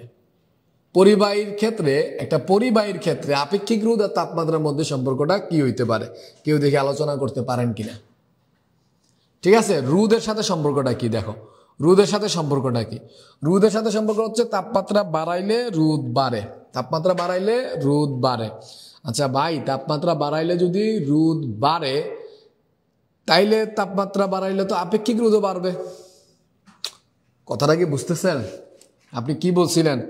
আর ইকুয়াল টু র এল বাই এ, যদি দৈর্ঘ্য এল ইকুয়াল টু 1 মিটার হয়, ক্ষেত্রফল 1 মিটার স্কোয়ার হয়, রোধটাই তো আপেক্ষিক রোধ রে ভাই। রোধটাই যেহেতু আপেক্ষিক রোধ, তাইলে ব্যাপারটা খেয়াল করেন, যদি তাপমাত্রা বাড়াইলে রোধ বাড়ে, তাইলে তাপমাত্রা বাড়াইলে আপেক্ষিক রোধও বাড়বে। সো দুইটা তো সমানুপাতিক, তাপমাত্রার সাথে রোধের সম্পর্কটাও মানে সমানুপাতিক না, মানে বাড়বে। তাপমাত্রা বাড়াইলে রোধ বাড়ে, এটাও বাড়বে, আপেক্ষিক রোধও বাড়বে। সো যেহেতু তাপমাত্রা বাড়াইলে রোধ বাড়ে, তাহলে তাপমাত্রা বাড়াইলে আপেক্ষিক রোধও বাড়বে। সো তাপমাত্রা বাড়াইলে আপেক্ষিক রোধের বৃদ্ধি সম্পর্ক, তাহলে কোন নাম্বারটা হয়? সি নাম্বারটা। কিন্তু এটা মূল বিন্দুগামী হবে না, কারণ 0 ডিগ্রিতে একটা পরিবাহী রোধ কিন্তু শূন্য হয় না, তার কিন্তু রোধ থাকে। সো যেহেতু রোধ থাকে, তাহলে ওয়াই অক্ষের ছেদবিন্দুগামী রেখা হবে। সো এইটার উত্তরটা হচ্ছে সি। সো 19-এর উত্তরটাও আমরা সি পাইলাম। কারা কারা সি উত্তর দিচ্ছেন? পৃথিলা উত্তর দিচ্ছেন, বর্ণ, মিথিলেশ, ওকে সবাই যারা আগে আছেন তারাই উত্তর দিতেছেন। সো গুড, সাবাস। 20, কোন দুটি সূত্র চলতরিতের ক্ষেত্রে প্রযোজ্য? কোন দুটি সূত্র চলতরিতের ক্ষেত্রে প্রযোজ্য? চলতরিতে কুলম্ব আর ওহম। আচ্ছা, কুলম্বের সূত্র কি ভাই চলতরিতের সূত্র আসিল? একটু মনে করেন না দেখি তো। ওহমের সূত্র তো চলতরিতের সূত্র আসিল, এটা আমরা বুঝতেছি। ওহমের সূত্রটা কি আসিল? ওহমের সূত্রটা কি আসিল দেখেন তো, মনে আছে? ওহমের সূত্রটা কি আসিল? কোন একটা পরিবাহী প্রবাহ, এটা হচ্ছে বিভবের সমানুপাতিক। কোন একটা পরিবাহী প্রবাহটা, এটা বিভবের সমানুপাতিক। ঠিক আছে, বিভব যত বাড়বে প্রবাহ তত বাড়বে, এটা হচ্ছে কুলম্বের সূত্র আসিল। সমানুপাতিক তুললে একটা ধ্রুবক আসে, এটা আমরা পরিবাহিতা বলি। বিভব বাড়তেছে, প্রবাহটাও বাড়তেছে। এই যে প্রবাহটা বাড়তেছে, প্রবাহ যে বৃদ্ধিটা, এটা আমরা পরিবাহিতা বলি। এখন আমরা এটাও জানি যে পরিবাহিতা রোধের বিপরীত রাশি। যদি পরিবাহিতা রোধের বিপরীত রাশি, তাহলে ভি ইকুয়াল টু আমরা কি জানি? I R. সো এইখান থেকে আমরা ভি ইকুয়াল টু আই আর পাইছি। তো ভি ইকুয়াল টু আই আর যে সূত্র, এটা ওহমের সূত্রের ফলাফল। কুলম্বের সূত্র হচ্ছে দুইটা আধানের মধ্যকার বল নির্ণয় করে কুলম্বের সূত্র। গাউসের সূত্র, গাউসের সূত্র দিয়ে আমরা কি হিসাব করি? কোনো একটা বদ্ধ তলে আধানের পরিমাণ, কোনো একটা বদ্ধ তলে আধানের পরিমাণ তড়িৎ ফ্লাক্সের এপসাইলন নট গুণ। কারশফের কিরশফের সূত্র ভাই দুইটা। একটা হচ্ছে আমরা কি পাবো? এটা হচ্ছে আমরা পাবো তোমার তোমার এই সংযোগ বর্তনীর, আর এটা হচ্ছে বৈদ্যুতিক, এটা হচ্ছে কেসিএল, আর এটা পাবো আমরা কেবিএল। এটা কারেন্ট লো, এটা ভোল্টেজ লো। গাউসের লো কিন্তু চলতরিতের না, এটা স্থিতরিতের সূত্র। কুলম্ব এবং গাউসের সূত্র স্থিতরিতের সূত্র, কুলম্বের সূত্র স্থিতরিতের সূত্র, এটা কিন্তু চলতরিতের কোনো সূত্র না। ওহম আর কারশফ দুইটাই কিন্তু স্থিতরিতের না, চলতরিতের সূত্র। সো আমি এখানে দুইটাই চলতরিতের সূত্র পাইলাম।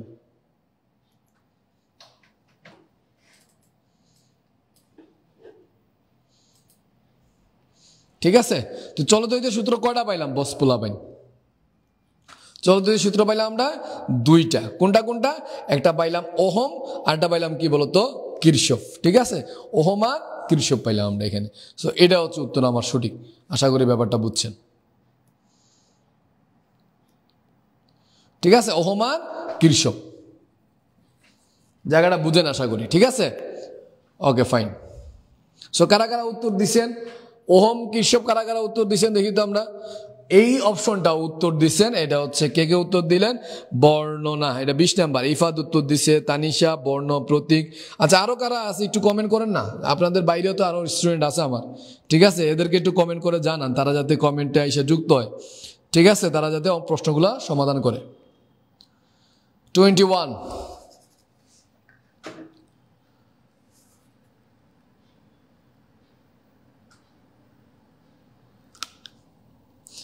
আচ্ছা, ছোট থেকে ভাবতাম যারা অনলাইন ক্লাস করান তারা মনে হয় মানসিক রোগী। বাই অনলাইন ক্লাস যারা করাইতে চায় আমার মনে হয় যে মানসিক রোগী এক সময় হয়ে যায়। তার কারণ হচ্ছে এই যে একা একা বক বক করতে হয়, মানে ইউজ টু না। যারা ইউজ টু তারা ঠিক আছে, মানি মোটিভেশন কাজ করে ভাই। এক একজন যারা অনলাইনে এস্টাবলিশ হয়ে গেছে, যে পরিমাণ টাকা কামাইতেছে, আমরা পড়াশোনা করে ওই পরিমাণ টাকা সাইডে বাইরে যেতাম না। সো এটা ডিফারেন্ট গেম ব্রস। তুমি যখন টাকা পাবা, বুঝছো, তখন তোমার এরকম পরিশ্রম করতে অসুবিধা নেই। সো দে আর নট মানসিক রোগী। যারা অনলাইন ক্লাস করে এরা মানসিক রোগী। এত সময় ধরে আপনি মোবাইলের সামনে বসে থাকাটা এটা টাফ একটা ইস্যু, বাট করতেছেন, এটা ডেফিনেটলি কাজে দেয়। কাজে দেয় কেমনে? যে এই জিনিসগুলা হয়তো অফলাইন কোচিংগুলোতে সবসময় সম্ভব হয়ে ওঠে না। আমরা আলামিন একাডেমি থেকে যেটা চেষ্টা করি, অনলাইন এবং অফলাইন দুইটা ব্যালেন্স করার চেষ্টা করি। আমরা অফলাইনে সিকিউগুলো নিয়ে আলোচনা করার চেষ্টা করি, অনলাইনে এমসিকিউগুলো নিয়ে আলোচনা করার চেষ্টা করি, যাতে করে আমাদের কারোরই অনলাইনের বা এই যে এমসিকিউগুলোতে কোনো প্রবলেম না হয়। ঠিক আছে, যদিও ইদানিং মানে এই প্রথম ভিডিওগুলো আমরা পাবলিক করতেছি, এরপরে কিন্তু আমরা পাবলিক ভিডিও করব না। ঠিক আছে, আমাদের ওয়েবসাইটগুলো রেডি হয়ে গেলে শুধুমাত্র আমাদের স্টুডেন্টগুলাই এই ভিডিওগুলোর অ্যাক্সেস পাবে। ঠিক আছে, এখন আমাদের প্রচারণার স্বার্থে হয়তো আমরা পাবলিক করি, বাট একটা পর্যায়ে গিয়ে কিন্তু এগুলো আমরা প্রাইভেট করে ফেলবো। ওহমের সূত্র অনুযায়ী তড়িৎ বনাম বিভব পার্থক্য লেখে ঢাল নিচের কোনটি নির্দেশ করবে? তড়িৎ বনাম বিভবের লেখচিত্রের ঢাল। ওহমের সূত্রটা কি আসছিল? আই সমানুপাতিক ভি। আই আর ভি এর যদি ঢাল হিসাব করেন, এই সমানুপাতিক তুললে বস পোলাপাইন কি পাবো? পরিবাহিতা পাবো। জি ইকুয়াল টু কি হবে বলতো? আই ভাগ কত বলতো? ভি। এখানে আমি ঢাল নির্ণয় করি। বস ঢাল কি হয়? আমি এখানে কোনো একটা বিন্দু থেকে ঢাল যদি নির্ণয় করি, এখানে একটা সমকোণী ত্রিভুজ আঁকলাম, এটা কি হয়? লম্ব বাই ভূমি। লম্বতে থাকে কারেন্ট, ভূমিতে থাকে ভোল্টেজ। তো দেখেন এখানে যদি আমি ঢাল হিসাব করি, ঢাল হচ্ছে কারেন্ট বাই ভোল্টেজ, আর কারেন্ট বাই ভোল্টেজে কিন্তু পরিবাহিতা হয়। কারেন্ট বাই ভোল্টেজে কি হয়? পরিবাহিতা হয়। সো এইটা তড়িৎ পরিবাহিতা নির্দেশ করে। ঠিক আছে, এখন দেখেন আপনি জাস্ট যে এই এমসিকিউটা আপনি হয়তো গাইডে যদি পড়তেন, সো আপনি হয়তো জাস্ট এই আনসারটা হয়তো পাইতেন, কিন্তু এখন এই আনসারটা কিভাবে হয়েছে, কেন হয়েছে, পুরা জায়গাটার ব্যাখ্যাটা পাইতেছে। এটাই হচ্ছে মজার বিষয় এখানে। ঠিক আছে, এই যে অনলাইন ক্লাসগুলো কেন করবেন? কারণ করবেন যে প্রত্যেকটা এমসিকিউ যে সলভ করতেছেন, এটার পিছনে রিজনটা কি, আপনার রিজনটা জানার জন্য। সো 21 এর সি, বর্ণ, প্রতীক, তানিশা, তারপর হচ্ছে পিতিলা, ইফাত, আপনারা সবাই হচ্ছে 21 এর সি উত্তর দিচ্ছেন। না উত্তর দেবেন 22। ঠিক আছে, একটি বৈদ্যুতিক বাতির দুই প্রান্তের বিভব পার্থক্য 2% হ্রাস পেলে বাতির ক্ষমতা কত শতাংশ হ্রাস পাবে? মাইরা লাগছে, পারবেন নি? দেন তো, একটা বৈদ্যুতিক বাতির দুই প্রান্তের বিভব পার্থক্য 2% হ্রাস করে ফেললাম, ক্ষমতা কত পার্সেন্ট হ্রাস পাবে? কথা কি বুঝছেন? বৈদ্যুতিক বাতির দুই প্রান্তের বিভব পার্থক্য কমায় ফেললেন, ক্ষমতা কত পার্সেন্ট হ্রাস পাবে? কি হইতে পারে, কি হইতে পারে বস বলেন? একটা বাতি, যেহেতু বাতি ব্যবহার করছি তার মাঝে একটা নির্দিষ্ট পরিমাণ কি আছে, রোধ আছে। আমি দুই প্রান্তের বিভব পার্থক্যের পরিবর্তন করলাম। সো এখানে যদি বিভবের পরিবর্তন করি, পি ইজিক্যাল টু কি দাঁড়াইলো, B square by R. P equal to যেহেতু বি স্কয়ার বাই আর, ক্ষমতা বিভবের বর্গের সমানুপাতিক, ক্ষমতা বিভবের বর্গের সমানুপাতিক। ঠিক আছে? সো আমি যদি এই জায়গায় কি করি বলতো, এই জায়গায় বিভবটা 2% হ্রাস করি, তো এটা কত শতাংশ হ্রাস পাবে? 2% যদি আমি হ্রাস করি, 22 কত হইতে পারে, 22। 2% যদি আমি হ্রাস করি, 2 এর বর্গ করো, তো এটা কত পার্সেন্ট হ্রাস পাবে? 4% হ্রাস পাবে। 4 গুণ, যতটুকু হ্রাস করব তার বর্গের সমান পরিমাণ কিভাবে হ্রাস পাবে। সো এইখানে উত্তরটা হচ্ছে এ, 4%। আশা করি ব্যাপারটা বুঝছেন। সো একটা বাতি যার ফিলামেন্টের মধ্যে একটা নির্দিষ্ট পরিমাণ কি থাকে, রোধ থাকে, আমি যে পরিমাণই কারেন্ট এটার মধ্যে দিয়ে প্রবাহিত করি না কেন, তার ফিলামেন্টের মধ্যে একটা নির্দিষ্ট পরিমাণ রোধ আছে। সো এই যে বাতিটা যেহেতু সেম, একই বাতি, একটা বাতি, ওই বাতির রোধ তাইলে সেম থাকবে। ওই বাতির রোধ যেহেতু সেম, তাহলে আমরা এর বিভব পার্থক্য পরিবর্তন করলাম, বি আর আর দিয়ে আমাদের সূত্র কি হবে, P equal to B square by R. আর এখানে কনস্ট্যান্ট, সো পি বি এর বর্গের সমানুপাতিক। পি যদি দ্বিগুণ করি এটা 4 গুণ হবে, পি যদি 2% হ্রাস করি এটা 2% হ্রাস হবে, পি যদি অর্ধেক করি তাহলে এটা কি হবে, 1/4 হবে। সো এটা 2% হ্রাস করলে এটা 4% হ্রাস হবে। কথা কি বুঝছো? এটা যদি অর্ধেক করি এটা তাহলে কি হবে, 1/4 হবে। এটা অর্ধেক করলে 2 ভাগের 1 ভাগ করলে এটা 4 ভাগের 1 ভাগ হবে। সো বর্গের সমানুপাতিক। ঠিক আছে, বর্গের সমানুপাতিক, পি বি এর বর্গের সমানুপাতিক। আশা করি ব্যাপারটা বুঝছেন। নাও আসে 23 নম্বর। P equal to B I নিলে ভাই, P equal to B I নিবেন না কেন? সো এখানে ব্যাপারটা হচ্ছে কি, বিভব কিন্তু হ্রাস করছেন, আপনি ডেফিনেটলি কারেন্টটা কমে যাবে। বিভব আর কারেন্ট তো পরস্পরের সমানুপাতিক। আপনি বিভব কমে গেলে কিন্তু কারেন্টও কমে যাবে। কথাটা কি বুঝছেন নাকি? বিভব কমে গেলে কারেন্ট কমে যাবে। সো এখানে বাতি কিন্তু সেম, সো এখানে রোধের কিন্তু কি হইতেছে না, পরিবর্তন হইতেছে না। আপনি কি পরিমাণ এখানে ভোল্টেজ দিলেন বা কি পরিমাণ কারেন্ট দিলেন, এটার উপর তার রোধের কি হয় নাই, পরিবর্তন হয় নাই। সো এখানে ধ্রুব রাশি যেটা, এটা হচ্ছে আপনার রোধ। কথা কি বুঝছেন? ধ্রুব রাশি যেটা, এটা হচ্ছে রোধ। আর যেহেতু বিভব কমাইছেন, প্রবাহ কমবে। প্রবাহ কিন্তু এখানে ধ্রুব রাশি নাই এখানে। কথা কি বুঝছেন? সো আমি এই জন্য সমীকরণ যেটা ব্যবহার করতে হবে, P is equal to B square by R, যেখানে আরটা কনস্ট্যান্ট। আর আর কনস্ট্যান্ট বলে আপনি বলতে পারেন পি বি এর বর্গের সমানুপাতিক। সো বি যদি 2% হ্রাস করেন, পি 4% হ্রাস করবে। আশা করি আপনার কনফিউশনটা দূর হয়েছে। মিথিলেশ বলবেন আপনার কনফিউশন দূর হয়েছে কিনা।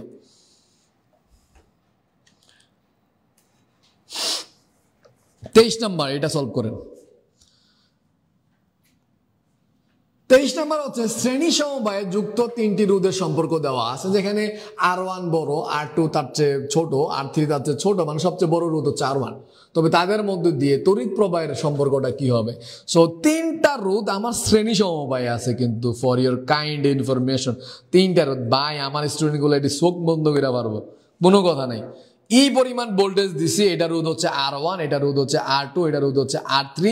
যে পরিমাণই এখানে আমরা রোধ ব্যবহার করি না কেন, আমার মনে হয় না কোনো অসুবিধা আছে। আমার বলা ভাই অন্তত একদম চোখ বন্ধ করে পারবে। কেমনে ভাই? আমরা আসলে যেটা উপলব্ধি করে করে পড়ি, যে এই যে কারেন্টটা গেছে, ঠিক আছে, দেখুন সবগুলা রোধের মধ্যে দিয়ে একই পরিমাণ কারেন্ট যায়। যদি সবগুলা রোধের মধ্যে দিয়ে একই পরিমাণ কারেন্ট যায়, সো আমরা কি বলবো, I1 সমান I2 সমান I3 ইকুয়াল টু কি বলবো, I। ঠিক আছে, একই কারেন্ট যাবে, তাদের মধ্যে দিয়ে একই কারেন্ট প্রবাহিত হবে। শ্রেণী সমবায়ে প্রবাহের কি হয় না, কোনো পরিবর্তন হয় না। আশা করি চিল পোলাপাইন বুঝছেন। সো 23, এটা এ হবে উত্তর। আপনারা কারা কারা উত্তর দিচ্ছেন? সেটা হচ্ছে মিথিলেশ, পৃথিলা, বর্ণ, ইফাত, 4 জন উত্তর দিচ্ছেন। ঠিক আছে, 23 কি সেম প্রশ্ন দিবার হয়েছে। 24 বস বস বস বস বস আব বাতাও। ঠিক আছে, এখন কি হবে? ঠিক আছে, কৃষক আমার 2 ব্যাচ, সেকেন্ড ইয়ারের ব্যাচ, সব ব্যাচে আমি এই যে জায়গাটা আছে সবগুলা ব্যাচে আমি পড়াই ফেলছি। কৃষক আমার পোলাপাইনগুলা খুব ভালোভাবে পারা উচিত, কারণ এখানে আমরা যে পরিমাণ প্র্যাকটিস করছি শ্রীমঙ্গলে অন্তত অন্য কেউ এত পরিমাণ প্র্যাকটিস করে নাই, কৃষকটা আমরা যেভাবে প্র্যাকটিস করছি। ঠিক আছে, এটা খুবই ইজি। আমাদের মনে হয় যে আমাদের যে কোনো সার্কিট দেখে আমরা কৃষক অ্যাপ্লাই করে চলে আসতে পারবো। ঠিক আছে, কৃষক এতটা ইজি। সো এখানে কিন্তু কোন একটা কি কৃষকের দুইটা লো আছে, এটা হচ্ছে কারেন্ট লো, এটা হচ্ছে ভোল্টেজ লো। তো 24 আমরা কোন লোটা ইউজ করবো, এটা কারেন্ট লো ইউজ করবো নাকি ভোল্টেজ লো ইউজ করবো? দেখো 24 এর যে সার্কিটটা আছে এইটা কোনো ক্লোজ সার্কিট না, এটা একটা ওপেন সার্কিট। সো এখানে কিন্তু কাজ হবে কেবিএল অ্যাপ্লাই হবে না। সো এখানে দেখো অ্যাম্পিয়ার তড়িৎ প্রবাহ বাই করতে বলছে। সো ও বিন্দুতে, এটা যদি উম্মল বলা, এটা তো টাইপ মিস্টেক হইতে পারে, বাট এটা ও বিন্দুতে তড়িৎ প্রবাহের মান কত? ঠিক আছে, অর্থাৎ সোজা কথা আই বাই করবো আমরা, এই আইটা বাই করবো। সো আই বাই করা তোমার উদ্দেশ্য হচ্ছে আই বাই করা, এই আইটা কত এখানে, আইটাই বাই করা আমাদের উদ্দেশ্য।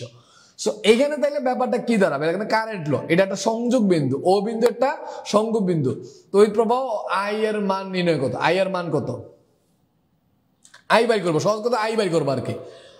সো এখানে আই যেহেতু বাইর করতে চাই, এখানে দেখো কারেন্টের দিকগুলো দেখো, আই ও বিন্দুর দিকে আসে, R1 এর কারেন্টটা ও বিন্দুর দিকে আসে, এই কারেন্টটা ও বিন্দুর দিকে আসে, এই কারেন্টটা ও বিন্দু থেকে চলে যায়। সো ও বিন্দুর দিকে আসতেছে 3টা কারেন্ট আর যাচ্ছে একটা কারেন্ট। দেখেন আসতেছে 3টা কারেন্ট আর যাচ্ছে একটা কারেন্ট। নাও এইখানে কারেন্ট লো অ্যাপ্লাই হবে, KCL। ঠিক আছে, এত বাদ চিত্র, চিত্র জিলা আছে ইলাই আর কি। সো দেখো আর কি, আমার তো মনে হয় ক্লিয়ারলি দেখা যাইল। সো পুরা ব্যাপারটা হচ্ছে কি যে এখানে যেহেতু একটা সংযোগ বিন্দু সূত্র, তাহলে আমরা সংযোগ বিন্দু সূত্রটাই আমরা ব্যবহার করব। তো সংযোগ বিন্দু সূত্রতে আমরা KCL অ্যাপ্লাই করলে কি পাবো, যে এইখানে সংযোগ বিন্দুতে কারেন্টের মোট সমষ্টি, বীজগাণিতিক সমষ্টি হবে 0, অর্থাৎ সংযোগ বিন্দুতে কোনো কারেন্টই অবশিষ্ট থাকবে না।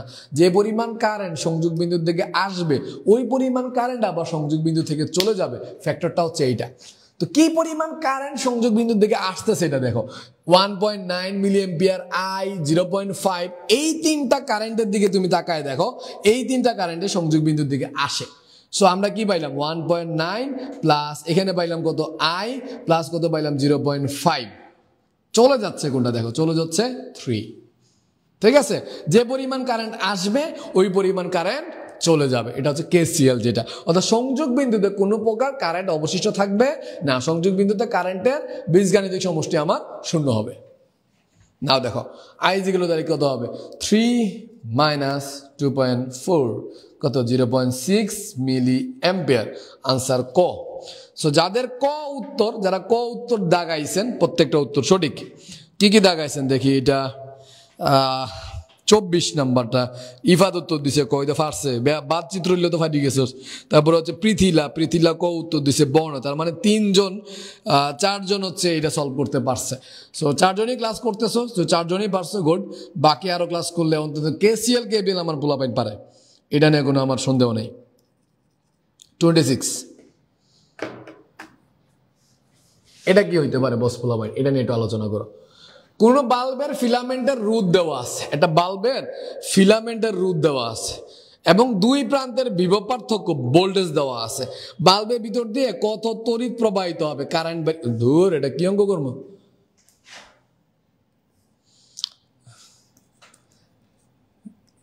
মনে হয়েছে না ভাই কি যে বড় একটা অঙ্ক হবে।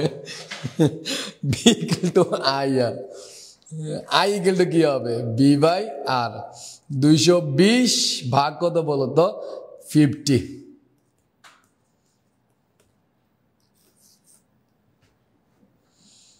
সো 26 এর কত বলো তো, সি।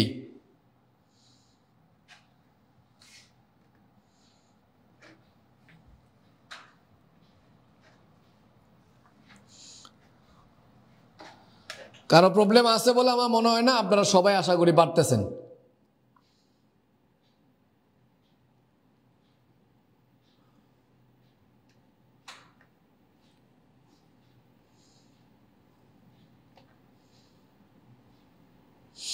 $27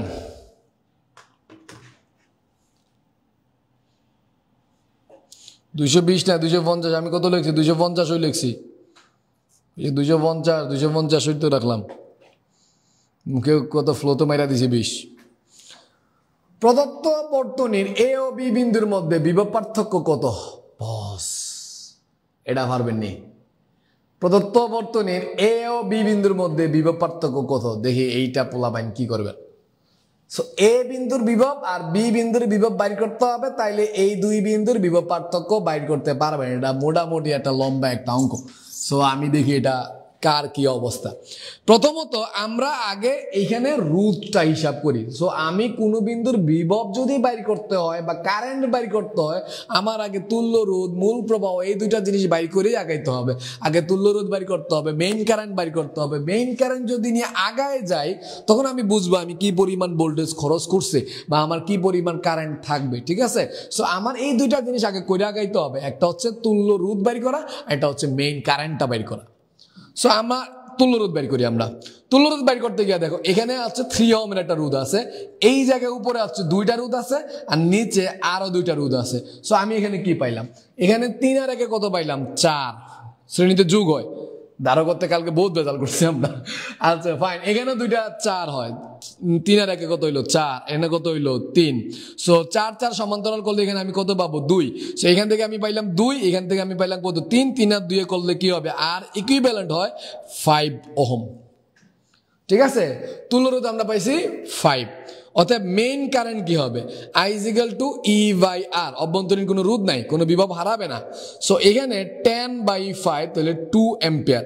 সো 2 অ্যাম্পিয়ার কিন্তু কারেন্ট পাইছি আমরা। কত অ্যাম্পিয়ার কারেন্ট পাইছি? 2 অ্যাম্পিয়ার। সো আমি মেইন কারেন্টটা পাইছি 2 অ্যাম্পিয়ার। 2 অ্যাম্পিয়ার যে কারেন্টটা আছে এটা কিন্তু সমান 2 ভাগে ভাগ হবে, কারণ এই রোধগুলো সমান। 4 ওহম গুলো আছে, যদি প্রবাহ সমান 2 ভাগে ভাগ হয়, এই কারেন্টটাও তাহলে কি হবে? সমান 2 ভাগে ভাগ হবে। আচ্ছা, তাহলে এই রোধের মধ্য দিয়ে কত কারেন্ট যায়? এখানে মধ্য দিয়ে যাবে ভাগ হইলে 1 অ্যাম্পিয়ার। এই দিক দিয়ে কত যাবে? এখানে সমান 2 ভাগে ভাগ হইলে আমি এখানেও পাবো কত অ্যাম্পিয়ার? 1 অ্যাম্পিয়ার। সো এই দিক দিয়ে 1 অ্যাম্পিয়ার যায়, এদিকে কত অ্যাম্পিয়ার যায়? 1 অ্যাম্পিয়ার যায়। সো আমি আসলে সব দিকে কারেন্টটা জানি। 1 অ্যাম্পিয়ার মিলবে, মিলে এই যে ভোল্টেজটা হবে, অ্যাম্পিয়ারটা হবে, এটা হতো 2 অ্যাম্পিয়ার হবে। সো 2 অ্যাম্পিয়ার সমান 2 ভাগে ভাগ হইছে, সমান 2 ভাগে নাও তো ভাগ হইতে পারতো। সমান 2 ভাগে ভাগ হওয়ার রিজন হচ্ছে এখানে রোধগুলো সমান। দেখেন এই রোধটা 4 ওহম, এই রোধটা কত ওহমের? 4 ওহমের। দুইটাতে যেহেতু রোধ সমান, তাহলে কারেন্টটা সমান 2 ভাগেই ভাগ হবে। সো রোধের উপর কারেন্ট নির্ভর করে। কোন একটা লাইনে রোধ বেশি, কারেন্ট কম হবে। কোন একটা লাইনে রোধ কম, তাহলে কি হবে? কারেন্টটা বেশি হবে। সো রোধের উপর কারেন্ট নির্ভর করে। সো এখন দেখেন না, আমি তো কারেন্ট জানি, আমার এ আর বি বিন্দুর ভোল্টেজ বের করতে হবে। সো আমার এখান থেকে ভোল্টেজগুলো নিয়ে আগাইতে হবে। প্রথমত দেখেন আমার এই বিন্দু পর্যন্ত আওয়ার পর্যন্ত আমি একটা রোধ অতিক্রম করছি, কিন্তু যদি একটা রোধ অতিক্রম করছি তার মানে আমার এখানে শক্তি খরচ হয়েছে। বিভব কি জিনিস বলছিলাম? যে আদানটা নিয়ে যাব, আমি যে কাজ করব, এটাই হচ্ছে দুই বিন্দুর বিভব পার্থক্য বা ব্যয়িত যে শক্তিটা হয়েছে। সো আমার এখানে যে কাজটা করছি ওই পরিমাণে এখানে বিভবটা কমে যাবে। সো এখানে দেখেন 10 ভোল্ট থেকে আমি কাজ করছি কত? একটা রোধের বিভব V = IR দিয়ে বাড়ি করে, V = IR দিয়ে বাড়ি করবো। I হচ্ছে এখানে 2 অ্যাম্পিয়ার, আর হচ্ছে 3। সো 3 দুগুণে কত হবে? 6। সো এই যে রোধটা তার ভোল্টেজ হচ্ছে 6 ভোল্ট। ঠিক আছে? তার ভোল্টেজটা কত ভোল্ট? 6 ভোল্ট পাইছে আমরা, তার ভোল্টেজটা 6 ভোল্ট পাইছে। এখন তার মানে দাঁড়াইলো এই 10 ওহম থেকে এই পর্যন্ত আইতে গেলে আমার 6 ভোল্ট কমে গেছে। আর যেহেতু 6 ভোল্ট কমে গেছে, তার এই বিন্দুর ভোল্টেজ থাকবে আর 4 ভোল্ট। ঠিক আছে? যেহেতু 6 ভোল্ট কমে গেছে, তার মানে এই বিন্দুতে আর থাকবে 10 ভোল্ট থেকে 6 ভোল্ট কমে গেলে কয় ভোল্ট থাকবে? 4 ভোল্ট।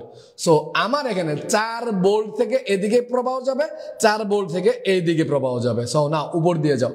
উপর দিয়ে যাওয়ার সময় দেখো এটা 1 অ্যাম্পিয়ার কারেন্ট আর 1 ওহম। তার মানে দেখো এই সংযোগ বিন্দু থেকে এই বিন্দুতে যাইতে যাইতে সে মাত্র একটা রোধ অতিক্রম করছে। সংযোগ বিন্দু থেকে এই বিন্দুতে যাইতে যাইতে সে মাত্র একটা রোধ অতিক্রম করছে। তার মানে এই জায়গায় তার একটা কাজ আছে। এই কাজটা কেমনে বের করবো? তার বিভব বের করতে হবে। সো এখানে B = IR, IO 1, RO 1, দুইটাই 1 1, এক একে কত হইলো? 1। সো 1 ভোল্ট এখানে খরচ করবে। এই জায়গায় যে বিভবটা খরচ করবে এটা হচ্ছে 1 ভোল্টের। আচ্ছা, 4 ভোল্ট থেকে 1 ভোল্ট বিভব যদি খরচ করে, এখানে থাকবে আমার 3 ভোল্ট। আশা করি ব্যাপারটা বুঝছেন। নাও যখন নিচ দিয়ে গেছে এইখানে কতটুকু খরচ করছে? এখানেও দেখো 3 ওহম আছে, 1 অ্যাম্পিয়ার আছে। 3 ওহম রুটটা অতিক্রম করতে হয়, তার মানে এখানে 3 ওহম অতিক্রম করতে আমার কাজটা বাইর করতে হবে। নাও 3 ওহম অতিক্রম করতে কাজ কেমনে বাইর করবো ভাই? এখানে B = IR, 3 একে কত হইলো? 3। তার মানে 3 ভোল্ট কমে যাবে। এখানে এই রুটটা যেহেতু 3 ভোল্টের, তার মানে এখানে 3 ভোল্ট শক্তি কমে যাবে। সো আমার থাকবে কত ভোল্ট? 1 ভোল্ট। নাও দেখো, এ বিন্দুর বিভব 3 ভোল্ট, বি বিন্দুর বিভব 1 ভোল্ট, পার্থক্য করলে কত ভোল্ট দাঁড়াবে? 2 ভোল্ট। সো এটার আনসারটা হচ্ছে 2 ভোল্ট। আশা করি ব্যাপারটা বুঝছেন।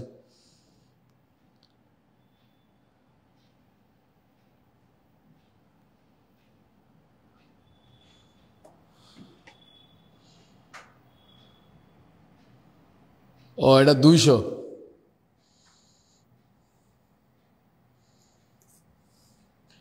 সিম্পল বাগো বুঝলে গেছি কেন? Thank you. 5 5 25, এটা তো 5 এম্পিয়ার। হে মাইন্ডে ফিট আইব আমার এই ধরনের ভুল করলে। যাই হোক, কারেকশন করে দিন। মাঝে মধ্যে এই সিম্পল জিনিস হয়ে যে পথা সামকে পা কাটা যায়, এই ধরনের সিচুয়েশন দাঁড়াইছে আর কি।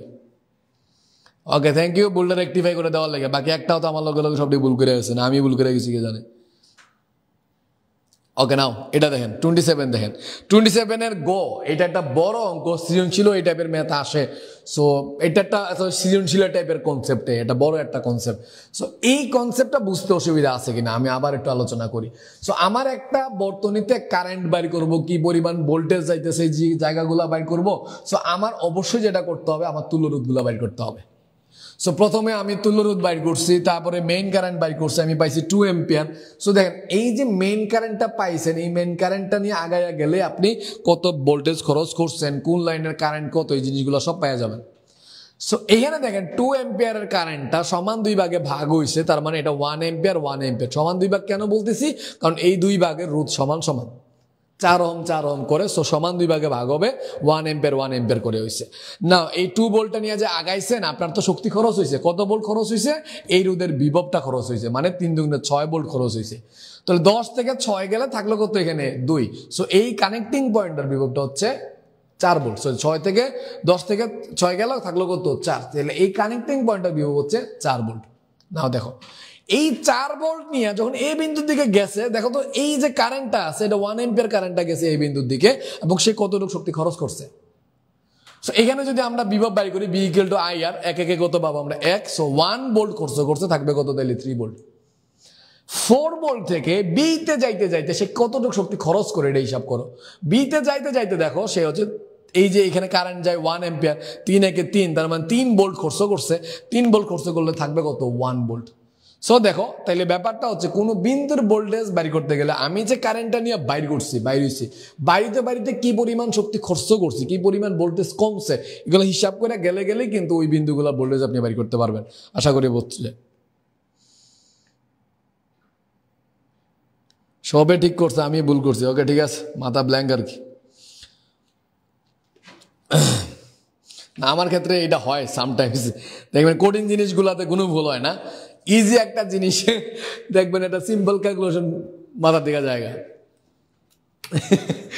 জাস্ট চিন্তা করেন, আলামিন ভাই হচ্ছে 5 5 25 এইটা লিখতে পারে নাই। 250 ভাগ 50-এ যে 5 হয়, এটা 4 উত্তর দিছে। এটা বিশাল বড় একটা ট্রোলের বিষয় হয়ে যাবে। ঠিক আছে, যাই হোক, ব্যাপার কিছুই না।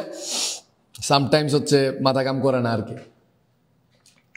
উপরের চিত্রে তড়িৎ প্রবাহের মান কত? উপরের চিত্রে তড়িৎ প্রবাহ বাইর করবেন, ভাই কেন পারবেন না? এটা একটা এত সিম্পল একটা সার্কিট দিছে, একটা বাহ্যিক রোধ আছে, একটা অভ্যন্তরীণ রোধ আছে, একটা হচ্ছে ই আছে। সো আপনার তো কারেন্টের লই জানেন, I is equal to E by R plus R। ঠিক আছে, ই হচ্ছে 11 ভোল্ট, আর হচ্ছে 5 ওহম, স্মল আর হচ্ছে 0.5 ওহম। সো 11 বাই কত বলো তো? 5.5।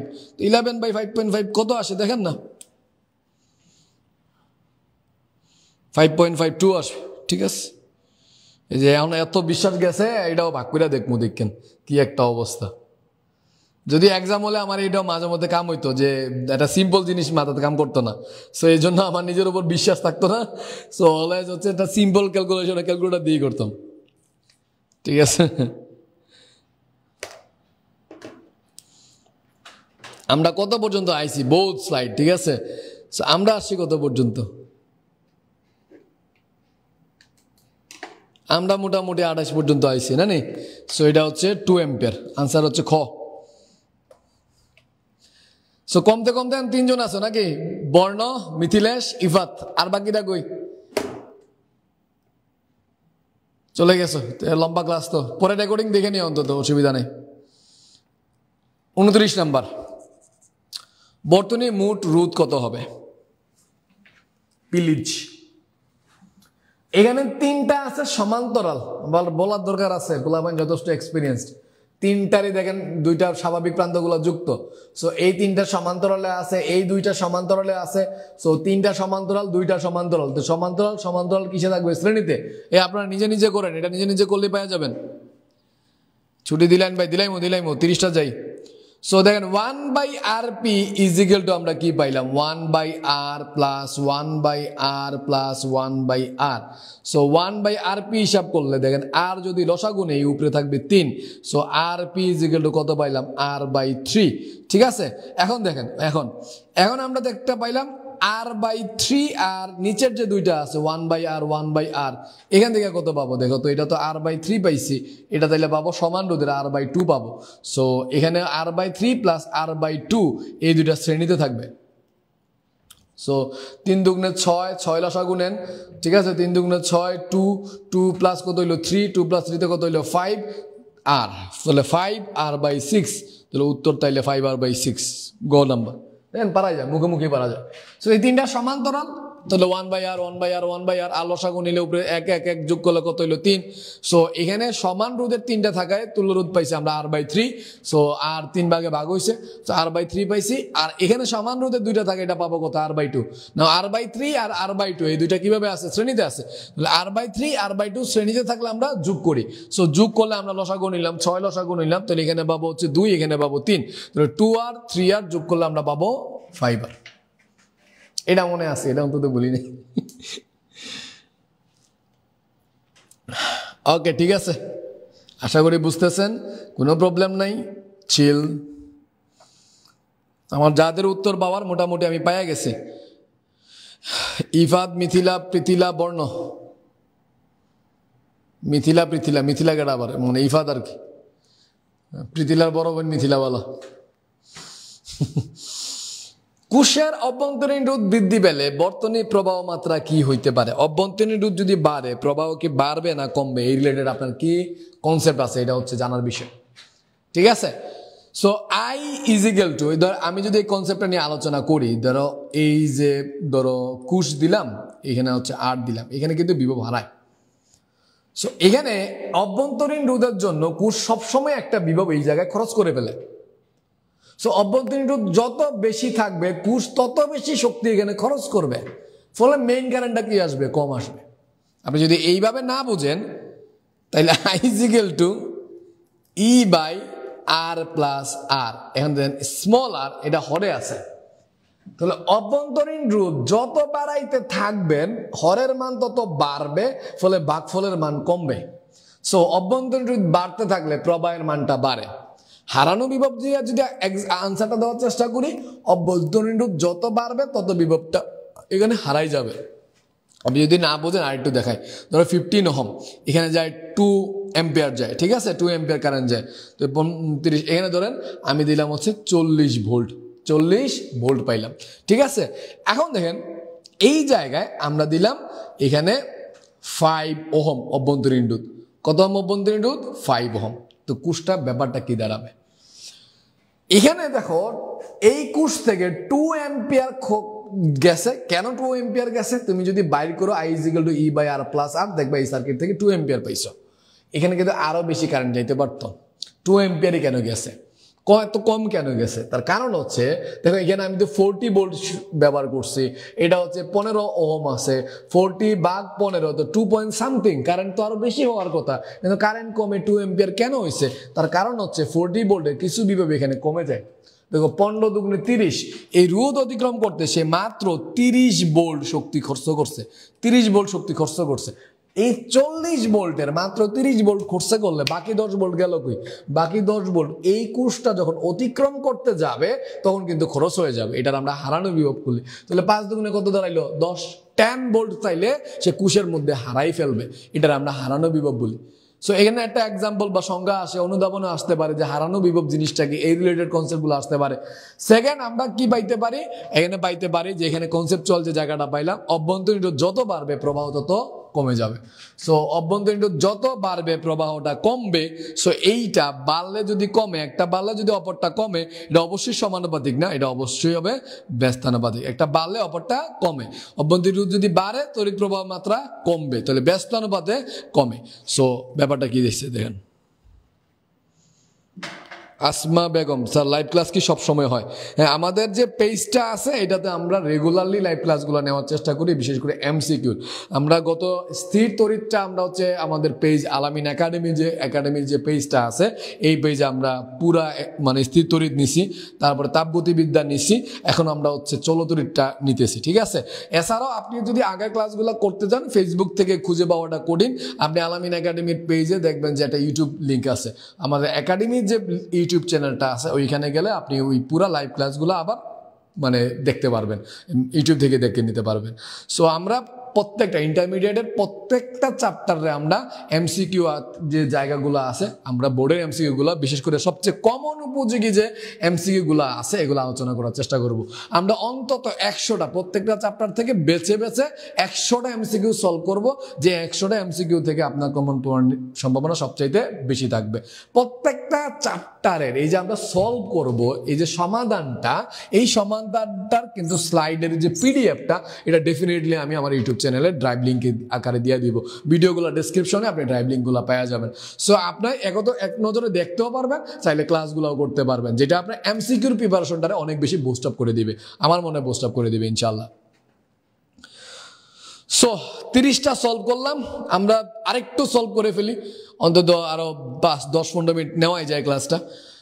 এইটা কি হইতে পারে? বর্তনী প্রবাহিত কারেন্টের মান কত, কি পরিমাণ কারেন্ট প্রবাহিত হবে বস, এখানে কোনো অভ্যন্তরীণ রোধ নাই, সো এখানে কোনো প্রবাহ হারাবে না। কি পরিমাণ কারেন্ট প্রবাহিত হইতেছে এটা ডিপেন্ড করতেছে এই যে বর্তনীটা আছে এই বর্তনীতে রোধের উপর। যে একটা বর্তনীতে রোধ যদি বেশি হয় যে কারেন্টটা থাকবে কম, একটা বর্তনীতে রোধ যদি কম হয় যে কারেন্টটা প্রবাহিত হবে ওই কারেন্টটা বেশি থাকবে। সো আমার এখানে রোধগুলো বাইর করতে হবে। বস এখানে রোধ কেমন হবে? রোধ হবে এখানে দুইটা সমান্তরালে আছে, তারপরে গুলা সবগুলা কিভাবে আছে? শ্রেণীতে আছে। ফাইন, সমান্তরাল গুলা বাইর করে ফেলেন। 6 আর 3 এই দুইটা যদি সমান্তরাল করেন এখান থেকে আপনি কত পাবেন? সমান্তরাল করলে আপনি কি পান?